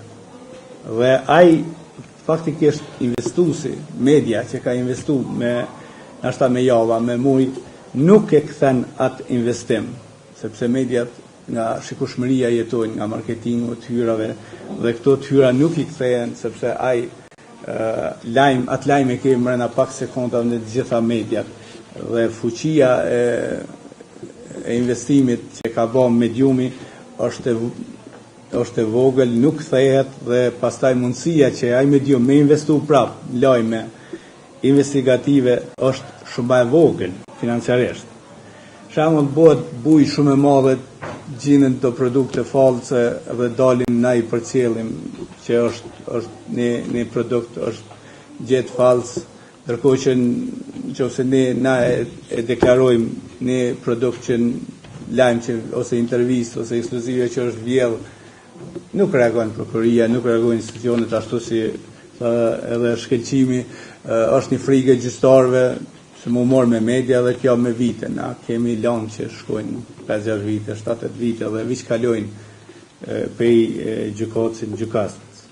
Dhe si rezultat i këtyne, mendoj që mediat në Kosovë nuk janë gjendje të mirë dhe mundësia me investu edhe në media, qoftë nga bizneset vendore, po edhe nga bizneset e huaja në Kosovë është shumë e vogël dhe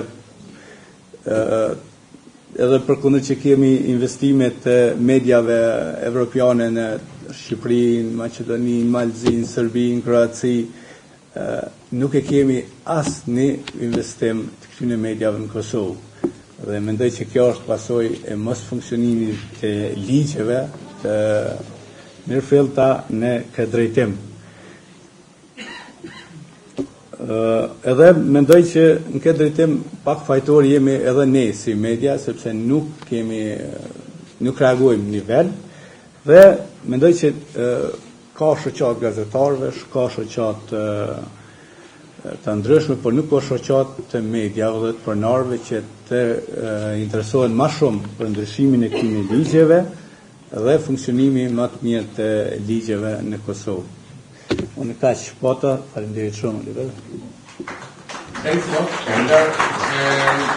I think it was very useful that you present a little also the business side and the side how it is really to be a media owner, a media director today in Kosovo, because it's a very hard job, and my congratulations for all what you did in all these years. So I think you did really a great job. We are continuing at the end, and then the panel will be open for questions. So just think about some questions and show the hand if you have any question. This is a representative from the Serbian media in Kosovo, and for me personally, it will be interesting to hear how many journalists who are in your association, how many journalists you have in your association, and how is to be today the Serb journalist here in Kosovo, especially knowing that some 10, 15 years there were a lot of problems in the daily work of journalists here in Kosovo, of the movement and so on. So I just would like to know how it's today to be the Serbian journalist here in Kosovo.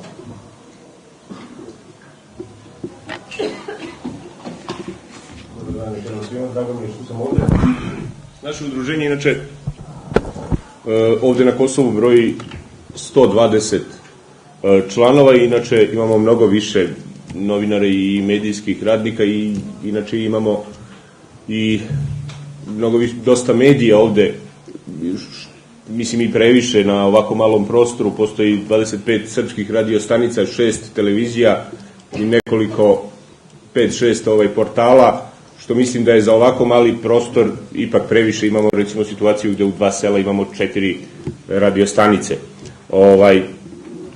Kad je, doći ću i do ovog koji su problemi srpskih novinara, ali eto kad je ova sloboda medija na Kosovu u pitanju, kada govorimo o srpskim medijima, tu je situacija malo specifična.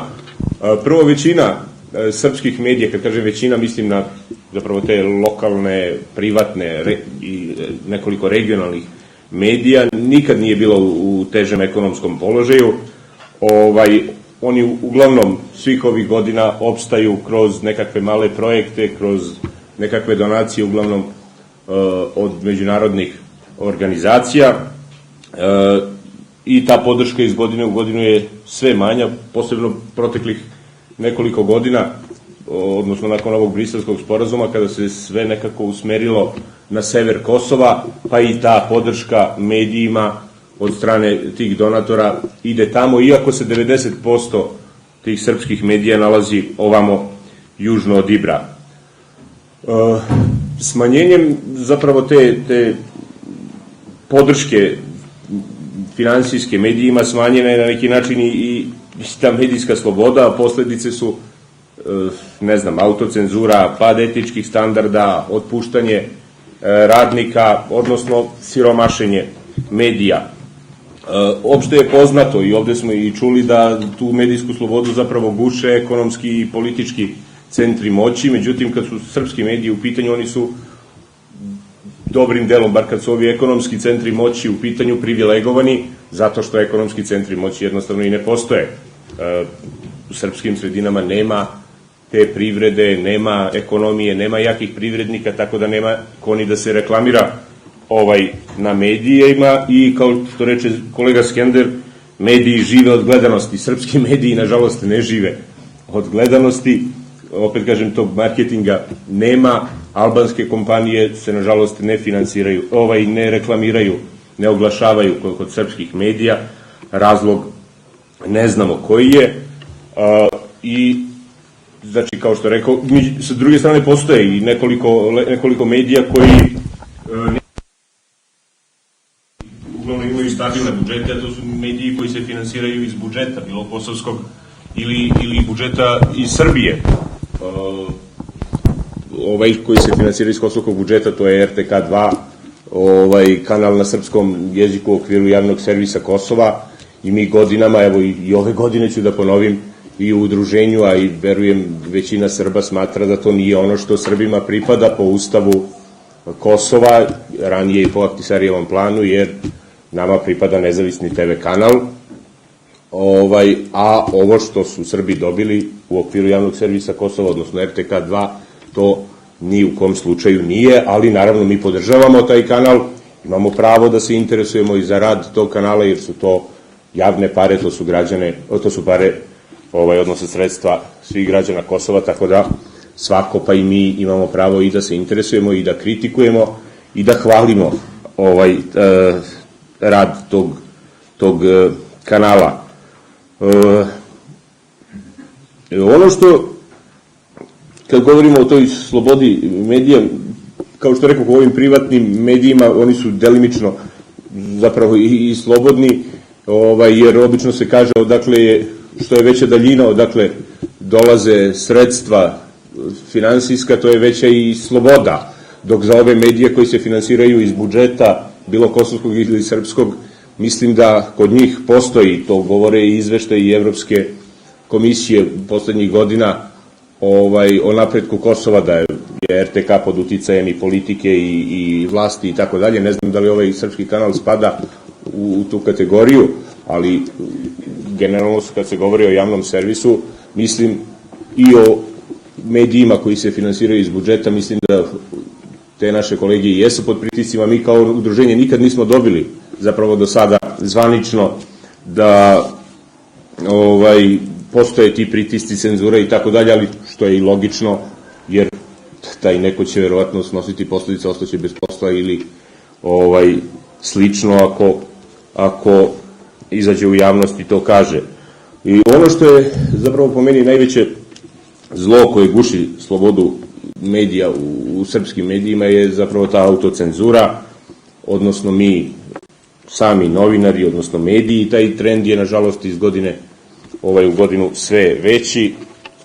Postoje i među nama, dakle, i mediji i novinari koji otvoreno rade u službi i režima i određenih političkih partija, i to, mislim, ne obazirući se na profesiju, na kodeks, na etiku, i to je nešto što zapravo nije dobro ni za našu profesiju, ni za društvo u kome živimo uopšte. Svakako da postoje novinari koji se bave i časno svojim poslom, ali nažalost mislim da je dobar deo nas pristaje na tu autocenzuru i na tu nekakvu saradnju sa režimom i vlastima koja nije u skladu sa etičkim standardima.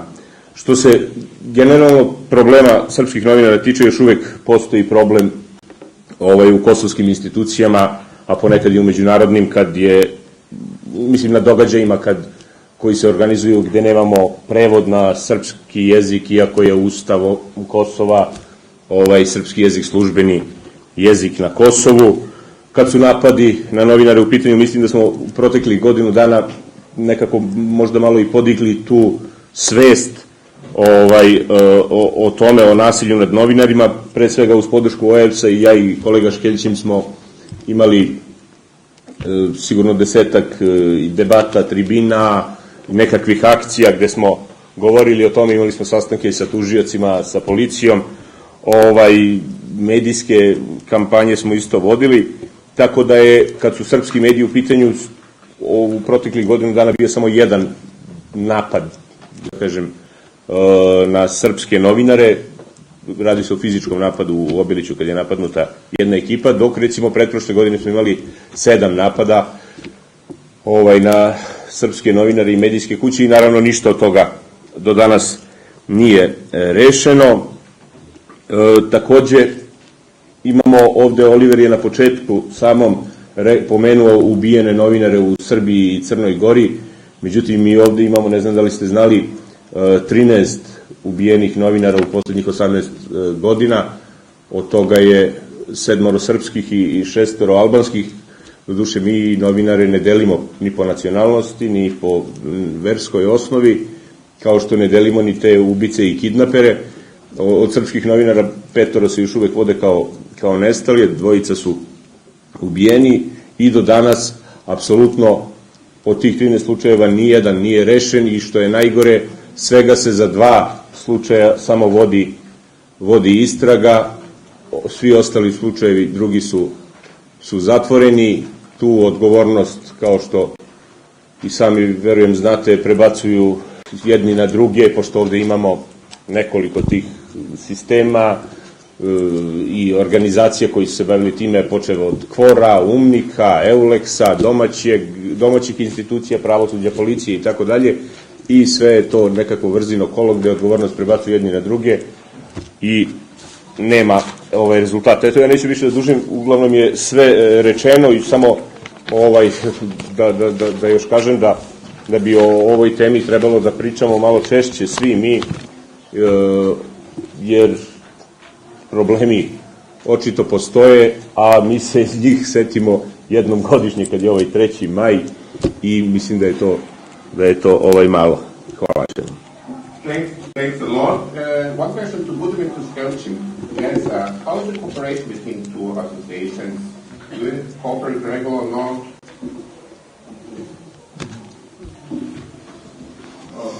Mësejmë Budimirin kemi pashpërnu edhe në kalorën, sidomos fundi jemi të përfshirë në disa iniciativa.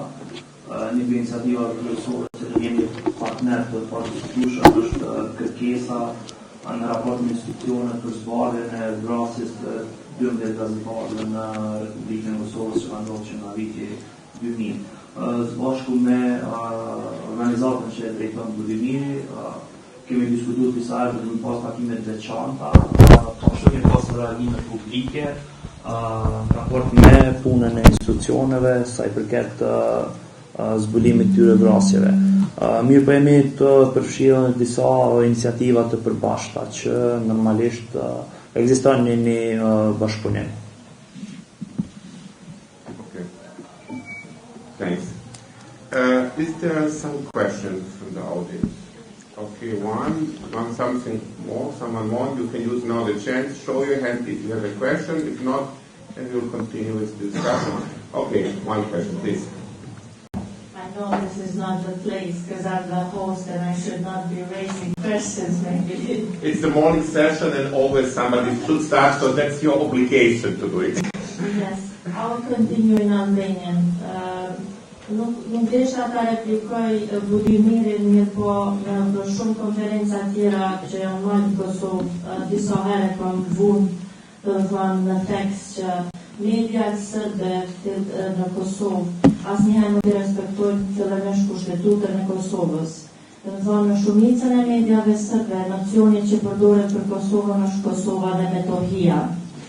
Kështu që unë besoj që pa u zbut ky diskursi jon I brendshëm I komunikimit nuk mund të ketë as përparim në bashkëpunimet tona, nuk mund të ketë as përkrahje për media serbe, përkundër asaj që janë të gjitha drejtat e garantuara. Besoj që është fair që ti trajtojmë çështjet ashtu siç janë. Kjo nuk duhet të t'ja maj anën as kujt, do të thonë as mediave shqiptare, po as atyre serbe. Mirë po duhet t'i prezantojmë çështjet ashtu siç në fakt janë. Çfarë mendoni për këto, zoti Prishtina? Prvo, mislim da nije dobro da se generalizuju stvari. Kažete svi mediji, to jednostavno nije tačno.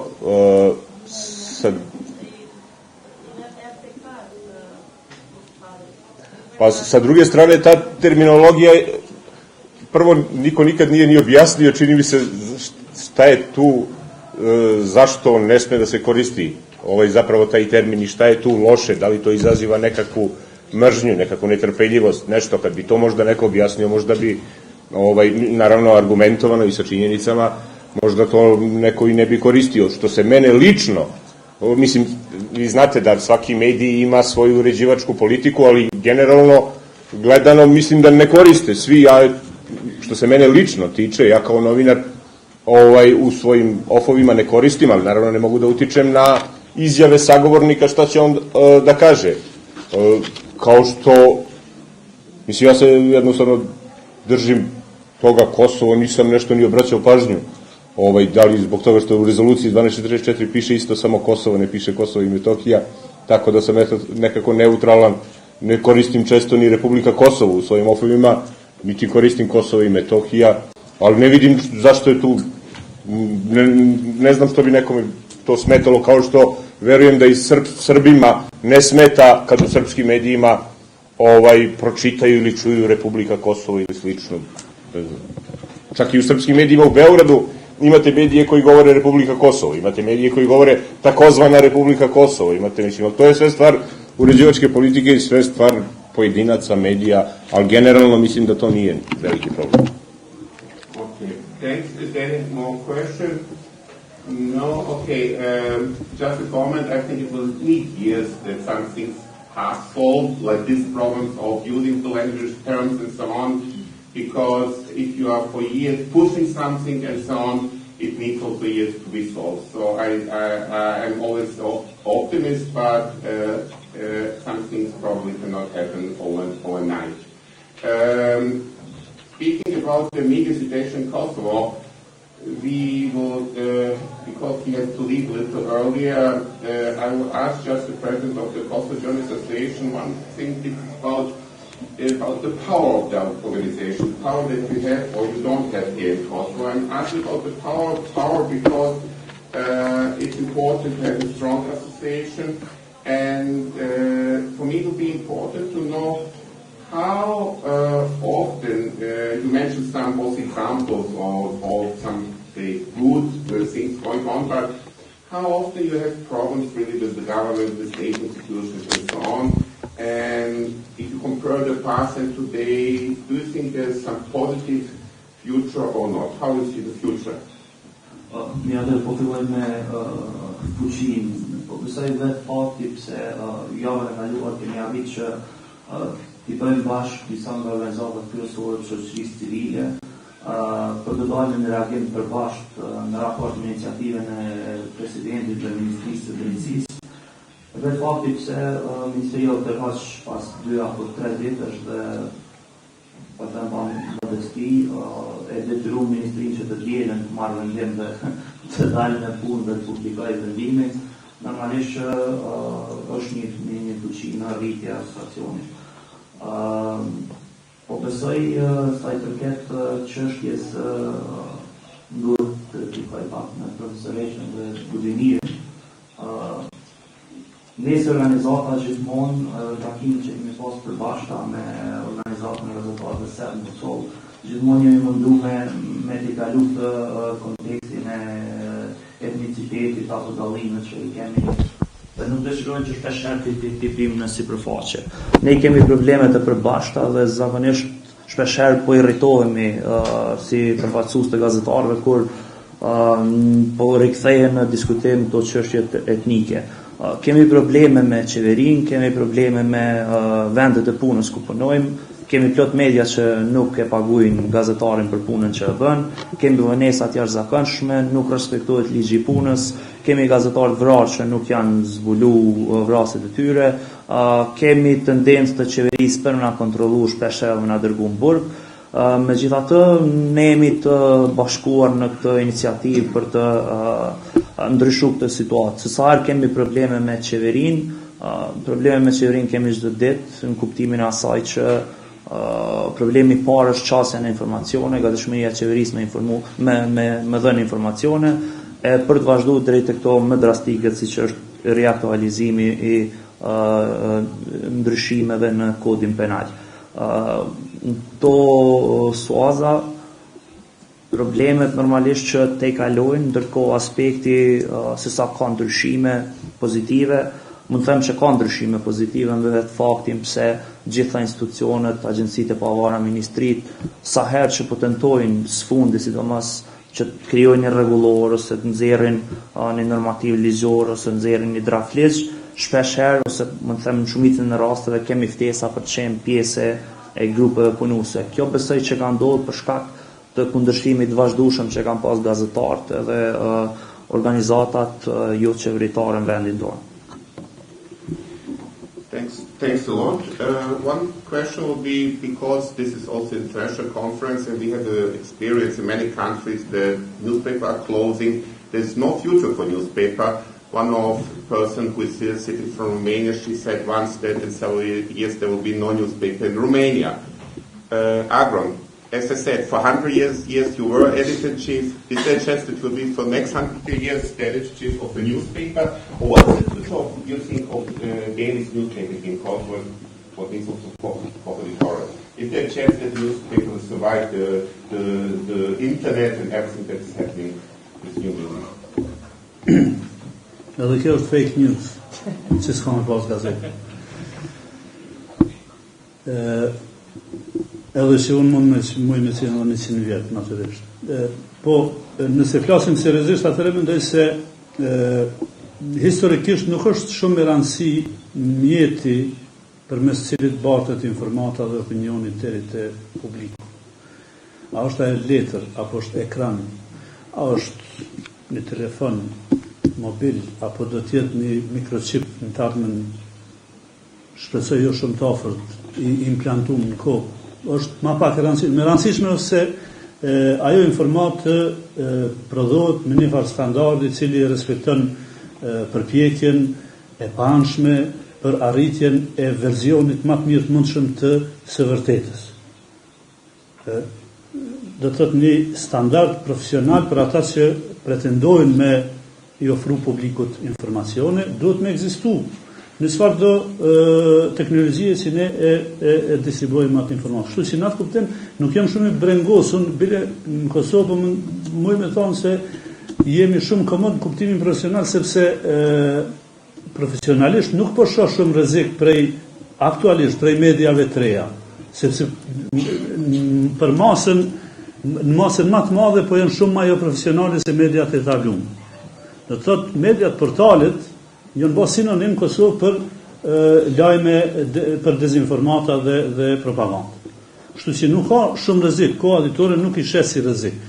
Rreziku është se ato po dominojnë në diskursin publik edhe kur flasin për media të gjithë mendojnë në atë lloj të mediave. Pra, për këtë unë e thash më herët se është e domosdoshme me zgjedhë një mënyrë që edhe publiku me bën një diferencim midis asaj çka është vërtet gazetari me një standard, edhe çka është propagandë dhe dezinformat.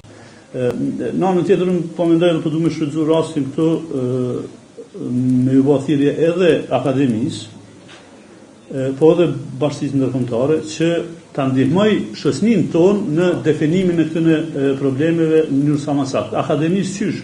Mendoj se studentët e gazetarisë më së miri kishme qenë nëse bëjnë analiza pak më të thella bashkë me profesorët e tyre për pikërisht për këtë problem.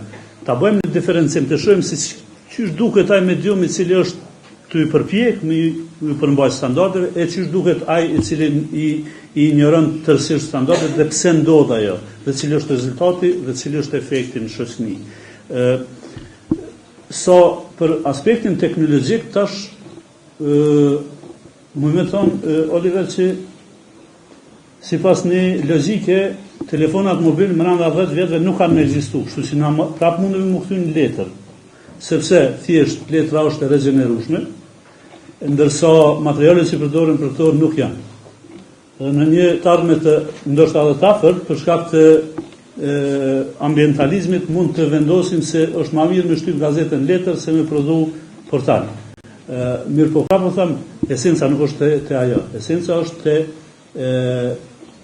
përpjekja jonë që mi përmbush disa standarde dhe ato standarde nuk janë diçka që do të më shpik, ekzistojnë do të thotë që 150-200 vjet në perëndim është punu për me mri deri në çet moment dhe janë pjesë e përpjekjes së çdo shoqënie në ndërtim të demokracisë.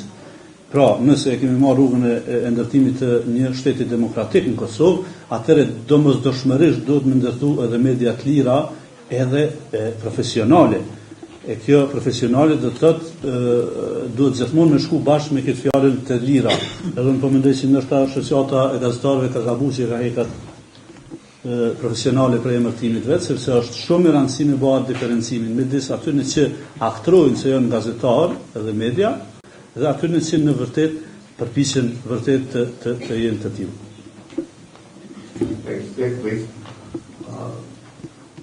Për nuk mund të rikthyer po mbarem mas stacioni organizat që mbledh profesionist. Mundohet më largu sepse kemi një protest para objektit të qeverisë në ora 12. E di që keni aktivitet, keni agjendë, mirë po gjithë ju që jeni të thar fjalës lirë dhe të media dhe tjera, po besoj që do të ishte në interes që t'jeni prezent në këtë protest, është në sheshin Skënderbeu para objektit të qeverisë. Është një aksion I shkurt, nuk e di nëse mund ta shtyni agjendën. Dhe e fundit jam shumë krenar në këtë organizim që ka bërë dega gazetarisë për shkak se unë jam student I këtij drejtimi, këtu e kam përfunduar studimet në gazetari. Faleminderit. Okay, it's very important. So I wish you a lot of luck now on the street.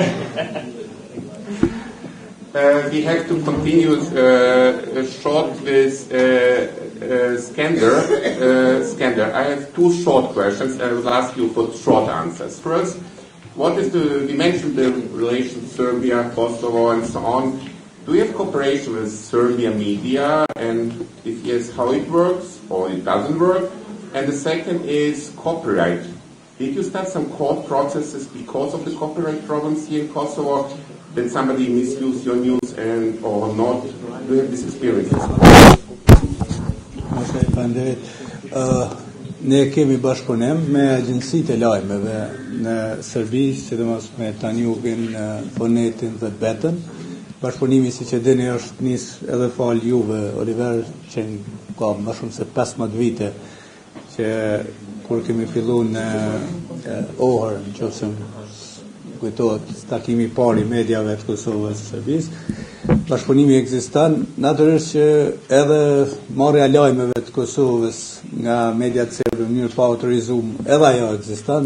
Gjitha mediat ne e shohim në televizionet në Beograd, në Serbi, lajmet tona që merren në mënyrë pa autorizuar, edhe ajo është duke funksionuar mirë. Short question. Do you have this experience that maybe the Serbian media then put instead of Kosovo in your news this term Kosovo and Metohija? That they change your news instead of Kosovo, putting Kosovo in the translation? Do you have this experience? Pa problem, e bojnë në kontinuitet e bojnë këto, nuk ka ne diçka.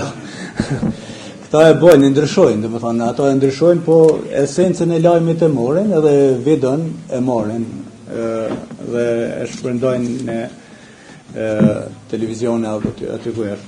Sa përket drejtës së autorit në Kosovë, deri që tash ligji ka qenë shumë jo I mirë, që tash është ndryshuar ligji dhe është të bëu përpjekje pa angazhimit të gjithëve, mesin ty edhe Agroni ka bëu një përpjekje të të madhe që asnjë medium të mos ketë drejt dumëtorët e para të merr lajmin. Ky ligj është në Austri funksional dhe marr si shembull Austria, por ligjet në Kosovë nuk funksionojnë sepse pavarësisht se ti e pa ditë në vjes lajmeve i kanë për marrjen e pa autorizuar. Kjo mund të shkon me vite, na kemi deri 7-8 vite që vazhdon në një seanca gjyqësore me një keqpërdrues të produkteve tona dhe vendimet nuk po merren. Po shtyhen për shkak të arsyeve të mos gjykatave në gjykatë se prokurorët nuk janë në nivelin e duhur të mbrojtjes së drejtave dhe pronës. Dhe mungesa këtyre drejtave, pronës, mbrojtjes pronës e bojnë që edhe mediat ne të mos jemi mirë financiarisht, të mos kemi mundësi financiarisht të paguajmë gazetarët mirë, të blejmë teknik nivelin e duhur, edhe të jemi investigatus të ngjarjeve të lajmeve, sepse gjitha produktet që i marrim efekti i tyre, kthimi i tyre, në mënyrë që të bëjnë produkte tjera është shumë i vogël. Ta zëm nëse ti e prodhon që ta e shet, i merr parë prodhon tjetrën, por nëse ne e prodhojmë, shumica merret në mënyrë pa autorizuar dhe nuk përfitojnë mediat të holla në mënyrë se ti mbulojnë shpenzimet, të funksionojnë më mirë, të kenë kushte më të mira për gazetar. Ligjet, do të thonë, duhet me qenë funksionale. Nuk janë ligjet funksionale në Kosovë. Ligji, siç e përmenda më herët, vendimet e qeverisë vitit 2012 për naljen e publikimeve në gazeta e kanë bërë që disa gazeta të shuhen ose të reduktojnë në minimum gazetat mediat e shkruara të reduktojnë minimum stafin e tyre. Pastaj vendimi për TVSH që është i pjesëreshëm, do të thonë TVSH-ja është e hekne për media në kuptimin që ne nuk çojmë fatura me TVSH, por blejmë produkte me TVSH dhe ajo nuk rimbursohet.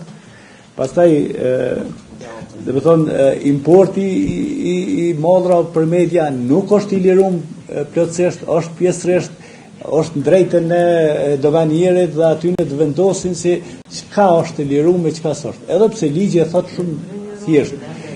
Çdo media është e regjistruar si biznes dhe e ka kodin e vet. Dhe në moment që çaj kod është i liruar, ish dashur çdo gjë që blehet nga media të lirohet, sepse është për nevojat e medias.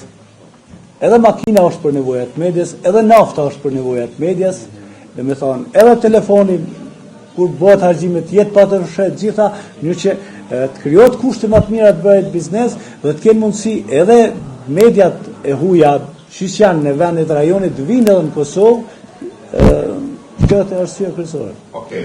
Thanks a lot. One question to Drinka, because and then you will be you are a young person, but you have a long year experience as a journalist, and with your long experience, if you take work in Croatia, do you have today as much pressure from the government directly to you, like calling you someone from the state, or this period is not more interesting in Croatia? No. How is it? Well, actually, pressure is economic. So, I mean, you cannot say that someone from the government picks the phone and tells you what to do, but they have their favorite papers, their favorite corporations, and their favorite journalists. So, for example, although I interviewed all the people who are right now in power, and by the way, I think that this latest government will fall tomorrow or in a few days in Croatia as well. But although I interviewed them all when they were in opposition, and of course our Prime Minister now was MP in the European Parliament, so I cooperated with him for a long time. But once he became a Prime Minister, then he is using the same corporate papers that were always used by all the governments. Those corporate papers are always selected as a place to advertise. So, as you said, there are no big corporations who can advertise in your papers. There are some big companies which can advertise. Some of them is Agrokor. I'm proud to say that I've never worked in the media where Agrokor advertised. which means that we were always against them and the government. So if you're not in the line with the government and you don't get AdWords, and you cannot survive on what you sell, usually, although the circulation is around 10,000, which is really not much, we can survive, but you can really not earn the money. So the pressure comes from the advertisers, from the fact that you cannot get interviews with major politicians when you want them, if you work for independent media, unless they need you, and they need you when you attack them. But there are other ways of pressures, because what I said, radical right, nationalistic, became mainstream. So that's the problem, and they're endangering independent media with hate speech, with attacks, with violence, with all the things that are happening in some other countries as well. So it's not the government. Thanks, Rita. Before we have the coffee break, there were also questions from more, please. Just microphone. Përshëndetje, jam Sanishal, student master gazetari. Do të ambulim nga Avronin që përmendje bashkëpunimin mes medias dhe departamentit, për punës praktike dhe departamentit.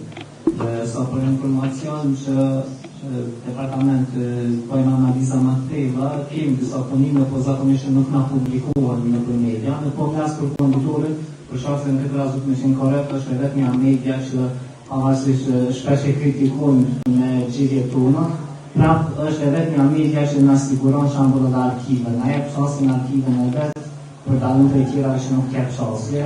Nuk e ka problem se ke kritiku, që jep hamsin. Po pyetja kështu do të më lidh me atë se apo humbet komunikimin mes publikut dhe medias, në këtë rast edhe publiku po e rikthen shpinën medias, dhe gjithashtu po bëhet vetë gazetar, me që nuk e qenë vetën media, atëherë ai detyrohet që të krijojë rrjet vetin ose grup vetin. Shembull, kemi grupe margjinale që nuk gjejnë pjesë një kohë gjatë në media, edhe ai domosdoshmërisht për me qenë pjesë e mediave detyrohet që me hap një blog vetin ose për me hap një grup në Facebook, ose ndodh shembull për komitetet partisë, na shumë shembull unë di shumë për step çfarë simbole kanë, edhe çfarë gjuhë flasin, çfarë feje kanë. Për shembull, nuk di çfarë literaturë përdorin për me studiu ose diçka, për shkak se mungon komunikimi në media mes tyre dhe neve për njohje, por faktikisht më shumë bazohet në atë politike. Duke humbur sensin social, ne po shndrohemi gradualisht në vetë cenzurë, edhe vetë po e pengojmë lirinë e shprehjes. Do thotë ne nuk po jemi të shprehshëm, po jemi vetëm si përfaqësisht vizualisht identitet, jo social. Faleminderit. Thanks a lot. I think, yes, please. You were to mention. Po më vjen mirë se e përmende, jo pse e lëvdove kohën dore, se zëshëm jemi edhe na me bashkëpunu. Jem pjesë e kësaj shoqënie dhe po pikërisht për këtë do të më fol. Do të thonë do të më thyej ato paragjykimet ose ato pengesat që ekzistojnë. Po unë kur e përmenda në kuptimin që të punu për ditë në medium, të prodhu për ditë lajm, e kemi një farë afërsie qas madhe me procesin e prodhimit lajmit, sa që nuk e kem objektivitetin nështë për me pas se sa edhe çka do të më ndryshu në çat proces. E ju si akademi, do të thonë për derisa jeni këtu edhe nuk dilni me punu nga gazetari, e keni një distancë nështë që ja mundson me pa pak më mirë. Sigurisht që shpesh herë kemi me refuzu me ndëgju, sepse mendojmë që i dim sendet më mirë se ju, po ajo nuk do t'ju me përmu me voha, sepse në fundit nuk e bëni për neve, po e bëni për publiku. Nuk përmëne që esenca është publiku me gjetë një pamje ma të qarë se qka është medium, për qka shërben dhe qysh duke taj, në fundit. E tash po vite kjo e dyta. Sigurisht që teknologjia ka mundësu se cilë person si individ me u prezentu nështë si gazetar. Rrjetet sociale nuk ka nevojë më me bëkër farë investime për me transmitu një informat apo një opinion apo një dezinformat. Mirë po këtu është edhe rreziku, Në ditë e pash një deklarat këtij Denzel Washingtonit tha too much information is sometimes misinformation. Sa ma shumë që ka në dispozicion njeriu e ka ma zër me, ose ma shtire ka me përcaktu si çka është në fakt informata kredibile, e sakt, e mirë, ose e objektive, e çka është si është një opinion që është në shtillë si informatë. Unë po mendoj që nëse qytetarët duhet më përfshi, e duhet më përfshi, sidomos grupet e ndryshme, është mirë ata me i përfshi në një lloj trajnimi me ditë prap është te ju. Këtu përcjellon shumë e rëndësi universitetet me funksionu sa më mirë në jo vetëm prodhimin e gazetarëve. Unë tash nuk po them për departamentin këtu, po them përgjithësi, se 22 vjet tri jam në mediumin ku punoj. Për fillimit që në gazetë editore, kam pas shumë problem me rekrutu njerëz që kanë kryer fakultetin në Kosovë. Drejt shkrim nuk kanë ditë. Domethënë është absurd, po është e vërtet. Ka pas në shumë raste të tilla, edhe po mendoj se kjo shoqëri do të investojë shumë më shumë në arsim para se me fol për se situata e media apo e politikës ndoshta është pasojë e kësaj. Edhe për situatën po më vjen shumë mirë si po ndodh si kjo situatë që po ndodh në këtë formë, sepse është e nevojshme të diskutojmë jeni tri, po shpresoj që keni me të kalu shumë fish profesorët e juaj, edhe neve që punojmë në media dhe me ardhmë ndoshta mas 10 vjet me fol për një situatë krejt tjetër. Thanks for this view from a media person to the university, and we can make a stop. I would like to thank Skander, Adron, Drinka, Budimir for sitting here. I would like to thank you also. We have now 15 minutes break. Please be kind because it's just 15 minutes, and after 15 minutes we will again continue. Thanks.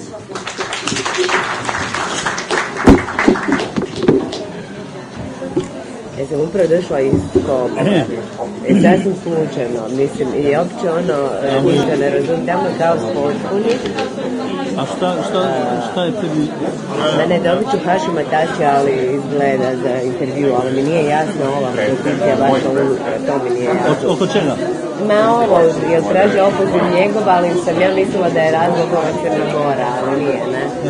Jer tako piše. Već 2 godine opozicija je protiv demarkacije zato što kažu da je tim sporazumom koji su izgubili teritoriju. Da. Ali ujedno vlast nema dovoljno glasova da to ratificira. Opozicija želi da obori vlast preko glasanja nepoverenja, ali šanse su da vlast padne i samo zbog toga. Vidjela sam da oni traže ratifikaciju. A kada imate intervju? Pa ne znam, čekam ga, jer danas su mi predložili baš u ovo vrijeme kad smo mi tu, pa sam rekla da ne mogu. Ali sad čekam vrijeme. Ti si moj idol, ti si moja budućnost. Hoćemo na kavu. Mogu to stoji. Idemo mi demonstrirati. Ne, pogledaj. Ne, ja sam Dobro, idemo demonstrirati. Idemo demonstrirati.